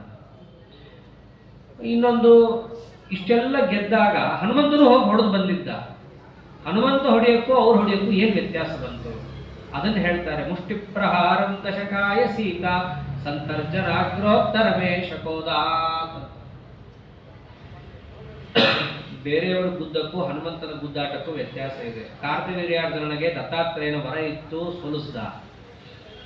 ವಾಲಿಗೆ ವರ ಇತ್ತು, ಏನಂತ, ಅವನ ಮುಂದೆ ಯಾರು ಬರ್ತಾರೋ ಅವರ ಅರ್ಧ ಶಕ್ತಿ ವಾಲಿಗೆ ಬರುತ್ತೆ ಅಂತ. ಹಾಗಾಗಿ ವಾಲಿ ಗೆದ್ದ. ಹನುಮಂತನದ್ದು ಹಾಗಲ್ಲ, ಯಾವ ವರಬಲನೂ ಇಲ್ಲ, ತನ್ನ ಸ್ವರೂಪ ಸಾಮರ್ಥ್ಯದಿಂದ ರಾವಣನನ್ನು ಹೊಡೆದಿದ್ದು. ಅದು ಯಾತಕ್ಕೆ ಹೊಡೆದು? ಸೀತಾ ಸಂತರ್ಜನ ಗುರುತ್ತರಂ, ಸೀತಾದೇವಿಗೆ ಸಂತರ್ಜನ, ತರ್ಜನ ಅಂದ್ರೆ ತರ್ಜಿನಿ ಬೆಟ್ಲಿದು, ತತ್ಸವಿತು ಅಂಗುಷ್ಟಾಭ್ಯಾಂ ನಮಃ ವರೇಣ್ಯಂ ತರ್ಜಿನಿಭ್ಯಾಂ ನಮಃ. ದೊಡ್ಡವರಿಗೆ ಈ ಬೆರಳನ್ನು ತೋರಿಸಿ ಮಾತಾಡಬಾರದು, ಮಹಾಶಿಕ್ಷಾರ್ಹ ಅಪರಾಧ ಅದು. ದೊಡ್ಡವರಿಗೆ ಯಾವತ್ತೂ ಈ ಬೆರಳು ತೋರಿಸಬಾರದು. ಹಾಗೆ ಸೀತಾದೇವಿಗೆ ರಾವಣ ತೋರಿಸಿದ್ದ ಈ ಬೆರಳನ್ನ, ಅಷ್ಟು ತೋರಿಸಿದ್ದಕ್ಕೆ ಹೊಡೆದಿದ್ರು. ಮುಷ್ಟಿ ಪ್ರಹಾರಂ ದಶಕಾಯ ಸೀತಾ ಸಂತರ್ಜನ ಕರುತ್ತರ, ಸೀತಾದೇವಿಗೆ ಸಂತರ್ಜನ ಮಾಡಿದ್ದಕ್ಕೋಸ್ಕರವಾಗಿ ಹನುಮಂತ ದೇವರು ಕೊಟ್ಟ ಉತ್ತರ ಏನು? ಮುಷ್ಟಿ ಪ್ರಹಾರ. ಅದು ತುಂಬಾ ಚೆನ್ನ, ದೊಡ್ಡ ಯುದ್ಧ ಪ್ರಕರಣನೇ ಅದು. ಆ ಯುದ್ಧ ಪ್ರಕರಣದಲ್ಲಿ ಎಷ್ಟು ಸ್ವಾರಸ್ಯ ಇದೆ ಅಂತಂದ್ರೆ, ಯುದ್ಧ ಪ್ರಾರಂಭ ಆಗತ್ತೆ, ರಾವಣ ಎದುರಾದ, ಈ ಕಪಿಗಳಲ್ಲಿ ಹನುಮಂತ ದೇವರು ಎದುರಾಗ್ತಾರೆ, ನೋಡ್ತಾನೆ ಹನುಮಂತನನ್ನ. ಹನುಮಂತನನ್ನು ನೋಡಿದ ಕೂಡಲೇ ರಾವಣಂಗೆ ಎಲ್ಲ ನೆನಪಾಗತ್ತೆ, ಓ ನೀನೇ ತಾನೇ ನಮ್ಮೂರನ್ನು ಬಂದು ಸುಟ್ಟವನು, ಹೌದು ನಾನೇ, ಇವಾಗ ಬಾ, ಎದುರ ಸಿಕ್ಕಿದ್ದೀನಿ. ಅವತ್ತು ಆದೇಶ ಇರಲಿಲ್ಲ ರಾಮದೇವರದ್ದು, ನಿನ್ನನ್ನು ಹೊಡೆಯೋ ಆದೇಶವನ್ನು ಅವತ್ತು ಕೊಟ್ಟಿರಲಿಲ್ಲ. ಇವತ್ತು ಫುಲ್ ಹ್ಯಾಂಡ್ ಇದೆ ನನಗೆ, ಫ್ರೀ ಹ್ಯಾಂಡ್, ಏನು ಬೇಕಾದ್ರೂ ನಿನ್ನನ್ನು ಹೊಡಿಬಹುದು ಅಂತ ಬಂದಾಗ ಯಾರು ಹೊಡಿಬೇಕು ಮೊದಲಿಗೆ? ರಾವಣ ಅಂತಾನೆ ನಾನೇ, ಯಾಕೆಂದ್ರೆ ಆ ಸರ್ತಿ ಬಂದು ದಾಖಲೆ ಹಾಕೋಗಿದ್ದಿ, ನಿಂದು ಮುಗಿದಿದೆ, ಈಗ ನನ್ನ ಚಾನ್ಸ್, ನಾನೇ ಮಾಡ್ತೀನಿ. ಹನುಮಂತ ದೇವರು ಹಾಗೇ ಆಗಲಿ, ಮಾಡಿ ಹಾಕಿ ನಾ ಹೊಡೆದ ಮೇಲೆ ನೀನು ಇರ್ತೀವಿ ಇಲ್ವೋ ಗೊತ್ತಿಲ್ಲ, ನೀನೇ ಮೊದಲು ಮಾಡಿಬಿಡು ಅಂತ ಅದಕ್ಕೂ ಒಪ್ಕೋತಾರೆ. ಹಾಗೇ ಆಗಲಿ ಅಂತಂದ. ತನ್ನ 20 ಕೈಗಳನ್ನು ತಗೊಂಡು ಮುಷ್ಟಿಕೆಯನ್ನು ಮಾಡಿ ಹನುಮಂತ ದೇವರು ಎದೆಗೆ ಒಂದು ಗುದ್ದಿದ್ರೆ ಒಂದು ಬೆಟ್ಟ ಅಲಗಾಡದಂತೆ ಒಂದು ಸ್ವಲ್ಪ ಅಲ್ಲಾಡಿ ನಿಂತಿರುತ್ತೆ. ಮುಗಿತಾ? ಏನು ಮುಗೀತಾ? 20 ಕೈ ಮುರಿದೋಗಿತ್ತು, ಒಂದು ಮುಗೀತು. ಈಗ ಅವನು ನಿಲ್ಲೋ ಸರದಿ. ಅವನು ನಿಂತಾಗ ಹನುಮಂತ ದೇವರು ತಮ್ಮ ಬಲದ ಅಲ್ಪ ಶಕ್ತಿಯನ್ನು ರಾವಣನ ಎದೆಗೆ ಗುದ್ದುತ್ತಾರೆ. ಅದೇನೆ ಮುಷ್ಟಿ ಪ್ರಹಾರಂ. ಒಂದು ಸ್ವಲ್ಪ ಹನುಮಂತ ದೇವರು ಗುದ್ದಿದ್ದೇ ಹೆಂಗಾಗಿತ್ತು ಅಂತ ಹೇಳಿ ವಾಯುಸ್ತುತಿಯಲ್ಲಿದೆ. ದೃಷ್ಟ್ವಾ ದುಷ್ಟಾಧಿಪೋರ ಸ್ಫುಟಿತ ಕನಕದ ಧರ್ಮ ಗೃಷ್ಟಾಸ್ತಿಕೂಟಂ ನಿಷ್ಪಿಷ್ಟಂ ಹಾಟಕಾದ ಪ್ರಕಟ ತಟತಟ ಕಾತಿ ಸಂಕೋಚನೋಭೂತ್ ಏನಾದೋ ರಾವಣಾರಿ ಪ್ರಿಯ ನಟನ ಪಟು ಮುಷ್ಟಿನಿಷ್ಟಂ ಪ್ರದೇಷ್ಟಂ ಕಿಂ ನೇಷ್ಟೇ ಮೇಸತೇಷ್ಟ ಪದಕಟಗದ ಕೋಟಿಭಾ ಮೃಷ್ಟಕಾಷ್ಟ. ಆ ರಾವಣನ ಎದೆಗೆ ಗುದ್ದಿದ್ದು ಹೇಗಾಗಿತ್ತು ಅಂತಂದ್ರೆ, ಅವನು ಹಾಕೊಂಡಂತಹ ಬಂಗಾರದ ಕವಚ ಹರಿದು ಹೋಗಿತ್ತು. ಹರಿದ ಆ ಎದೆಯಲ್ಲಿ ಗುದ್ದಿದ್ರಿಂದ ಎದೆಯಲ್ಲಿ ರಕ್ತದ ಮಡು ಕಟ್ಟು ಹೋಗಿತ್ತು. ಆ ರಕ್ತದ ಮಡುವಿಗೆ ಆ ಬಂಗಾರದ ಕವಚ ಹರಿದಿದ್ದು ಬಂಗಾರದ ಮೆಟ್ಟಿಲಾದಂಗಾಗಿತ್ತು. ರಕ್ತದ ಸರೋವರಕ್ಕೆ ಬಂಗಾರದ ಮೆಟ್ಟಿಲು ಹಾಕಿದ್ರೆ ಹೆಂಗ್ ಕಾಣಬೇಕೋ ಹಾಗೆ ಕಾಣಿಸ್ತಾ ಇತ್ತು ರಾವಣನ ಎದೆ. ಹಾಗೆ ರಾವಣನಿಗೆ ಹೊಡೆದಿದ್ದು. ನಿನ್ನನ್ನು ಕೊಲ್ಲಬಾರದು ಅಂತ ಇದೆ, ಅದಕ್ಕೆ ಬಿಟ್ಟಿದ್ದೀನಿ. ಸರಾಘವಸ್ಯ ದೃಶ್ಯತೆ, ಅದನ್ನೇ ಹೇಳ್ತಾರೆ, ನಿನ್ನನ್ನ ಕೊಲ್ಲಿಕ್ ನಾ ಸಮರ್ಥ, ಆದರೆ ಅದು ರಾಘವ, ಅವನಿಗೆ ಮೀಸಲಾದ ಆಹಾರ ಅಂತ ಬಿಟ್ಟಿದ್ದೀನಿ ಅಷ್ಟೇ. ಇದನ್ನೆಲ್ಲ ಉತ್ತರ ಸಂಗ್ರಹ ಮಾಡಿದ್ದೆ ಇಲ್ಲಿ. ಮುಷ್ಟಿ ಪ್ರಹಾರಂ ದಶಕಾಯ ಸೀತಾ ಸಂತರ್ಜನಾಗ್ರೋತ್ತರಮೇಶಕೋದ. ಹನುಮಂತ ದೇವರ ಪ್ರಕಾರ ಅಂತೂ ಯುದ್ಧವೇ ಅಲ್ಲ ಅಂತಾರೆ ಪಂಡಿತಾಚಾರ್ಯರು. ಅದು ಅವರಿಗೊಂದು ಯಜ್ಞ. ರಾಮದೇವರು ಅನ್ನುವಂತಹ ಒಂದು ಅಗ್ನಿಯಲ್ಲಿ ಸುಗ್ರೀವನನ್ನ ಯಜಮಾನನನ್ನಾಗಿ ಮಾಡಿ, ಲಕ್ಷ್ಮಣನನ್ನ ಪ್ರತಿಪ್ರಸ್ಥಾಪ ಋತ್ವಿಕಗನ್ನಾಗಿ ಮಾಡಿ ಅಧ್ವರ್ಯವಾಗಿ ಯಾರು ನಿಲ್ತಾರೆ? ಸಾಕ್ಷಾತ್ ಮುಖ್ಯ ಪ್ರಾಣದೇವರೇ ನಿಲ್ತಾರೆ. ಈ ಯಜ್ಞದಲ್ಲಿ ಇವೆಲ್ಲ ಒಂದು ಭಾಗಗಳು. ಯಜಮಾನ ನಿಂತಿರ್ತಾನಷ್ಟೇ, ಮಾಡೋನೆಲ್ಲ ಅಧ್ವರ್ಯವು ಅದನ್ನೆಲ್ಲ ಆಧ್ವರ್ಯವು ಅವನ ನೇತೃತ್ವದಲ್ಲಿ ಎಲ್ಲ ಆಗೋದು. ಹೆಸರಿಗೆ ಅವನು ಯಜಮಾನ ಅಷ್ಟೇ, ಸುಗ್ರೀವನ ಮಂತ್ರಿ ಅಂತ ಹನುಮಂತ ದೇವರಿಗೆ ಪಟ್ಟ. ಮಾಡಿದ್ದೆಲ್ಲ ಕೆಲಸ ಯಾರಲ್ಲಿ? ಹನುಮಾನ್. ಎಲ್ಲ ಕಪಿಗಳು ಅದನ್ನೇ ಅಂತಾರೆ, ಹನುಮಂತ ಸ್ಥಾಸತಿ ಕಪ್ಪುರಸ್ಥ. ಹನುಮಂತ ಇದ್ರೆ ನಾವು ಬದುಕೇವು, ಹನುಮಂತ ಇಲ್ಲ ಅಂದ್ರೆ ಆಗೋದಿಲ್ಲ. ಇಷ್ಟು ಹನುಮಂತ ದೇವರು ಅಧ್ವರ್ಯವಾಗಿ ಒಂದು ಯಜ್ಞದಲ್ಲಿ ರಾಮದೇವರು ಅನ್ನೋ ಅಗ್ನಿಯಲ್ಲಿ ಎಲ್ಲರನ್ನು ಆಹುತಿ ಕೊಡ್ತಾ ಇದ್ದೀವಿ. ಹೀಗೆ ಆ ಹನುಮಂತ ದೇವರ ಮಹತ್ವವನ್ನು ಅವರು ತಿಳಿಸ್ತಾ, ಅದರಂತೆಯೇ ಅವರಿಗೆಲ್ಲ ಕಷ್ಟನ ಅಂದ್ರೆ ಅದು ಯಾವುದು ಕಷ್ಟ ಅಲ್ಲ. ಕಿಂತತ್ರ ಚಿತ್ರಂ ಅಂತ ಹೇಳಿದಂತೆ ಹನುಮಂತ ದೇವರ ಮಹತ್ವದಲ್ಲಿ ತಿಳಿಸ್ತಾ, ರಾಮದೇವರ ಸೇವೆಯೇ ಅವರಿಗೆ ಅತ್ಯಂತ ಮುಖ್ಯವಾದದ್ದಾಗಿತ್ತು. ರಾಮರಾಜ್ಯದಲ್ಲಿ ಅವರಿಗೆ ಸಿಗದಂತಹ ವಸ್ತು ಇನ್ನೊಂದಿಲ್ಲ. ಅಷ್ಟಿದ್ರೂ ರಾಮದೇವರ ಪಾದ ಬಿಟ್ಟು ಇನ್ನೊಂದು ಅವರಿಗೆ ಬೇಕಾಗಿರಲಿಲ್ಲ. ಅದಕ್ಕೆ ಅಂತಾರೆ ತತ್ಪಾದ ಸೇವಾ ರತರೇಶನೈಚ್ಛತ್ ತಥಾಪಿ ಭೋಗ ನನುಸಾ ವಿರಕ್ತಿ. ಎಲ್ಲ ಪದಾರ್ಥಗಳು ತನ್ನಿಂದ ದೂರ ಹೋದಾಗ ಅದರ ಮೇಲೆ ವೈರಾಗ್ಯ ತಗೊಳ್ಳೋದು ದೊಡ್ಡದಲ್ಲ. ಎಲ್ಲ ಪದಾರ್ಥ ತನ್ನ ಹತ್ರ ಇದ್ದಾಗ ಅದರಲ್ಲಿ ಬಿಡೋದು, ಮನಸ್ಸನ್ನ ಇಡದೇ ಇರೋದಿದೆಯಲ್ಲ, ಅದನ್ನು ನಿಜವಾದ ವೈರಾಗ್ಯ ಅಂತಾರೆ. ಆ ವೈರಾಗ್ಯದ ಶಿಖಾಮಣಿಗಳಾಗಿದ್ದಂತಹ ಹನುಮಂತ ದೇವರಿಗೆ ರಾಮದೇವರೇ ಅಂತಾನೆ, ನಿನಗೆ ನಾನು ಸಹಭೋಗ ಕೊಡ್ತೀನೋ, ಬ್ರಹ್ಮ ಪದವಿ ಕೊಡ್ತೀನಿ ನಿನಗೆ, ಬೇಡ ಸ್ವಾಮಿ, ಏನ್ ಬೇಕು? ತತ್ಪಾದ ಸೇವಾರ್ತಿರೇಶನೈಚ್ಛತ್ ತಥಾಪಿ ಭೋಗ ನನುಸಾ ವಿರಕ್ತಿ. ನೀನು ಸಹಭೋಗ ಕೊಟ್ಟರು ನನಗೆ ಬೇಡ, ನಿನ್ನ ಪಾದ ಸೇವಾ ಸಾಕು ನನಗೆ. ಹೀಗೆ ರಾಮದೇವರ ಪಾದದಲ್ಲೇ ತಮ್ಮ ಮನಸ್ಸನ್ನು ಇಡುತ್ತಾ ನಿತ್ಯ ಹೇಳ್ತಾ ಇದ್ದಿದ್ದೇನೋ, ನಮೋ ನಮೋ ನಾಥ, ನಮೋ ನಮಸ್ತೆ, ನಮೋ ನಮೋ ರಾಮ, ನಮೋ ನಮಸ್ತೆ, ಪುನಃ ಪುನಸ್ತೆ ಚರಣಾರವಿಂದಂ ನಮಾಮಿ ನಾಥೇತಿ ನಮನ್ಸರೆ ಮೇ. ನಿತ್ಯ ರಾಮದೇವರನ್ನ ಸ್ತೋತ್ರ ಮಾಡೋದು. ಇದನ್ನೇ ತಾತ್ಪರ್ಯದಲ್ಲಿ ನಮೋ ನಮೋ ನಮೋ ನಮೋ ನಮೋ ನಮೋ ನಮೋ ನಮಃ ನಿತ್ಯ ರಾಮದೇವರಿಗೆ ನಮಸ್ಕಾರವನ್ನು ಹಾಕೋದೇ ಅವ್ರಿಗೊಂದು ದೊಡ್ಡ ಆನಂದ ಆಗಿತ್ತು ಹನುಮಂತ ದೇವರಿಗೆ. ಹೀಗೆ ರಾಮಚಂದ್ರ ದೇವರ ಕಡೆ ಎಷ್ಟು ಅನುಗ್ರಹ ಮಾಡಿದ್ರು ಜಗತ್ತಿಗೆ ಅಂತಂದ್ರೆ, ಅವರೇನೋ ಎಲ್ಲರೂ ಮೋಕ್ಷ ಕರ್ಕೊಂಡು ಹೋದ್ರು, ಹನುಮಂತ ದೇವರನ್ನು ಬಿಟ್ಟು ಹೋಗ್ಬಿಟ್ರು. ಯಾಕೆ? ನಾನಿದ್ದೀನಿ, ನಾನೀಗ ಜನರನ್ನು ನೋಡ್ತಾ ಇದ್ದೀನಿ, ಈಗಿರೋರೇನೋ ಬಂದ್ಬಿಡ್ತಾರೆ, ಅದ್ರ ಮುಂದೆ ಬರೋರು ಅವ್ರ ಹಣೆ ಬಾರ ಏನು? ಅವರು ಮೋಕ್ಷಕ್ಕೆ ಬರಬೇಕಲ್ಲ. ಅವ್ರು ಮೋಕ್ಷಕ್ಕೆ ಬರಬೇಕು ಅಂದ್ರೆ ಒಬ್ಬರು ಕರ್ಕೊಂಡು ಹೋಗೋನೊಬ್ಬ ಬೇಕಲ್ಲ. ನೀನನ್ನು ಇಟ್ಟುಬಿಟ್ಟಿದ್ದೀನಿ. ನೀ ನಿತ್ಯ ಇಲ್ಲಿರು. ಸ್ವಾನಂದ ಹೇತೋ ಭಜತಾಂ ಜನಾನಾಂ ಮಗ್ನ ಸದಾ ರಾಮಕಥಾ ಸುಧಾಯಾಮ್. ನೀ ನಿತ್ಯ ರಾಮದೇವರ ಕಥೆಯನ್ನು ಹೇಳ್ತಾ ಇರು. ಆ ಕಥಾ ಸುಧೆಯನ್ನು ಎಲ್ಲರೂ ಪಾನವನ್ನ ಮಾಡಿ, ಈಗ ಹೆಂಗೆ ನನ್ನ ಜೊತೆ ಎಲ್ಲರೂ ಮೋಕ್ಷಕ್ಕೆ ಬಂದಿದ್ದಾರೋ ಹಾಗೆ ಎಲ್ಲರೂ ನಿನ್ನ ಮೂಲಕವಾಗಿ ಅವರೆಲ್ಲರೂ ಮೋಕ್ಷಕ್ಕೆ ಬಂದು ಸೇರಲಿ. ಅದಕ್ಕೋಸ್ಕರ ನಿನ್ನನ್ನು ಉಳಿಸ್ತಾ ಇದ್ದೀನಿ. ರಾವಣ ಅಂತೂ ಶತಪ್ರಯತ್ನ ಪಟ್ಟ ಚಿರಂಜೀವಿ ಆಗ್ಲಿಕ್ಕೆ ಆಗ್ಲಿಲ್ಲ. ಅವನ್ನೆಲ್ಲ ಗುರಿ ಅದೇ. ಎಲ್ಲಾ ದೈತ್ಯರ ಗುರಿನೂ ಒಂದೇ, ಚಿರಂಜೀವಿಯಾಗಬೇಕು. ಯಾರಿಗೂ ಪರಮಾತ್ಮ ಆ ಪಟ್ಟ ಕೊಡ್ಲಿಲ್ಲ. ಯಾರಿಗೆ ಕೊಟ್ಟ? ಅಶ್ವತ್ಥಾಮ ಬಲಿರ್ವ್ಯಾಸೋ ಹನುಮಾನ್ಶ್ಚ ವಿಭೀಷಣ. ಹನುಮಂತ ದೇವರಿಗೆ. ಯಾಕೆ ಚಿರಂಜೀವಿ ಯಾರಾಗ್ತಾರೆ? ಯಾರು ಅಮೃತ ಕುಡಿದಿರ್ತಾರೋ ಅವರು ಚಿರಂಜೀವಿ. ಇವ್ರು ಯಾವ ಅಮೃತ ಕುಡಿದಿದ್ರು? ಮಗ್ನ ಸದಾ ರಾಮ ಕಥಾ ಸುಧಾಯ. ನಿತ್ಯ ರಾಮಚಂದ್ರ ದೇವರ ಕಥಾಮೃತವನ್ನು ಕುಡಿದಿದ್ದರಿಂದಾಗಿ ಇವರು ಚಿರಂಜೀವಿಗಳಾಗಿ ಹೋಗಿದ್ರು. ಇವರು ಹೆಂಗೆ ಚಿರಂಜೀವಿಗಳಾಗಿದ್ದಾರೋ ಇವರು ಪಾದವನ್ನು ಹಿಡಿದು ಎಲ್ಲ ಸಜ್ಜೀವರು ಕೂಡ ಅಮೃತವನ್ನು ಪಡೆಯಲಿ. ಅಮೃತ ಅಂದ್ರೆ ಯಾವುದು? ಅಮೃತ ಸಮಭವತ್, ಅಮೃತ ಸಮಭವತ್. ನಿಜವಾದ ಅಮೃತ ಅಂದ್ರೆ ಮೋಕ್ಷ. ರಾಮಚಂದ್ರ ದೇವರ ಕಥೆಯನ್ನ ಸೇವಿಸಿದರೇನೇ ಮೋಕ್ಷ. ಅದನ್ನು ಕೊಡೋರು ಬೇಕಲ್ಲ ಯಾರಾದರೂ. ಅದಕ್ಕೆ ಹನುಮಂತ ದೇವರನ್ನು ಪರಮಾತ್ಮ ಇಟ್ಟ. ಈಗಲೂ ಇದ್ದಾರೆ. ಎಲ್ಲಿ? ಅಸಾವಿಧಾನೀಂಚ ನಿಷೇವ ಮಾಡೋ ರಾಮಂ ಪತಿಂ ಕಿಂ ಪುರುಷೇ ಕಿಲಾಸ್ತೆ. ಕಿಂಪುರುಷ ಗಂಡದಲ್ಲಿ ಈಗಲೂ ಇದ್ದು ರಾಮದೇವರ ಕಥೆಯನ್ನ ಹೇಳ್ತಾ, ಯಾವ ಸಜ್ಜನರು ಬರ್ತಾರೋ ಅವರಿಗೆ ಅದನ್ನ ಕೇಳಿಸ್ತಾ ಅನುಗ್ರಹವನ್ನ ಮಾಡುತ್ತಾ ಈಗಲೂ ಇದ್ದಾರೆ ಹನುಮಂತ ದೇವರು. ಹೀಗೆ ವಾಯೋ ಅವತಾರ ಲೀಲಾಂ ಅಂತ ಏನು ಹೇಳಿದ್ರು, ಆ ಮುಖ್ಯ ಪ್ರಾಣ ದೇವರ ಅವತಾರದ ಮೊದಲನೇ ಅವತಾರ ಹನುಮದ ಅವತಾರ. ಅದರ ಚರಿತ್ರೆಯನ್ನು ಇಲ್ಲಿ ತಿಳಿಸಿಕೊಟ್ಟಿದ್ದಾರೆ. ಮುಂದೆ ಭೀಮಾವತಾರವನ್ನು ಹೇಗೆ ಸಂಗ್ರಹಿಸಿಕೊಟ್ಟಿದ್ದಾರೆ, ಹಾಗೂ ಆಚಾರ್ಯರ ಅವತಾರಕ್ಕಿರುವ ಪೂರ್ವಭಾವಿಯಾದಂತಹ ಅಂಶಗಳು ಯಾವ್ಯಾವ ರೀತಿಯಾಗಿ ಬಂದಿದೆ ಇತ್ಯಾದಿ ಭಾಗವನ್ನು ನಾಳೆ ದಿವಸ ನೋಡೋಣ ಅಂತ ಹೇಳ್ತಾ, ಅದ್ಯ ಯಥಾಮತಿ ಕಥಾಭಿಪ್ರಾಯ ಶ್ರೀಕೃಷ್ಣಾರ್ಪಣಮಸ್ತು. ಹರಯೇ ನಮಃ.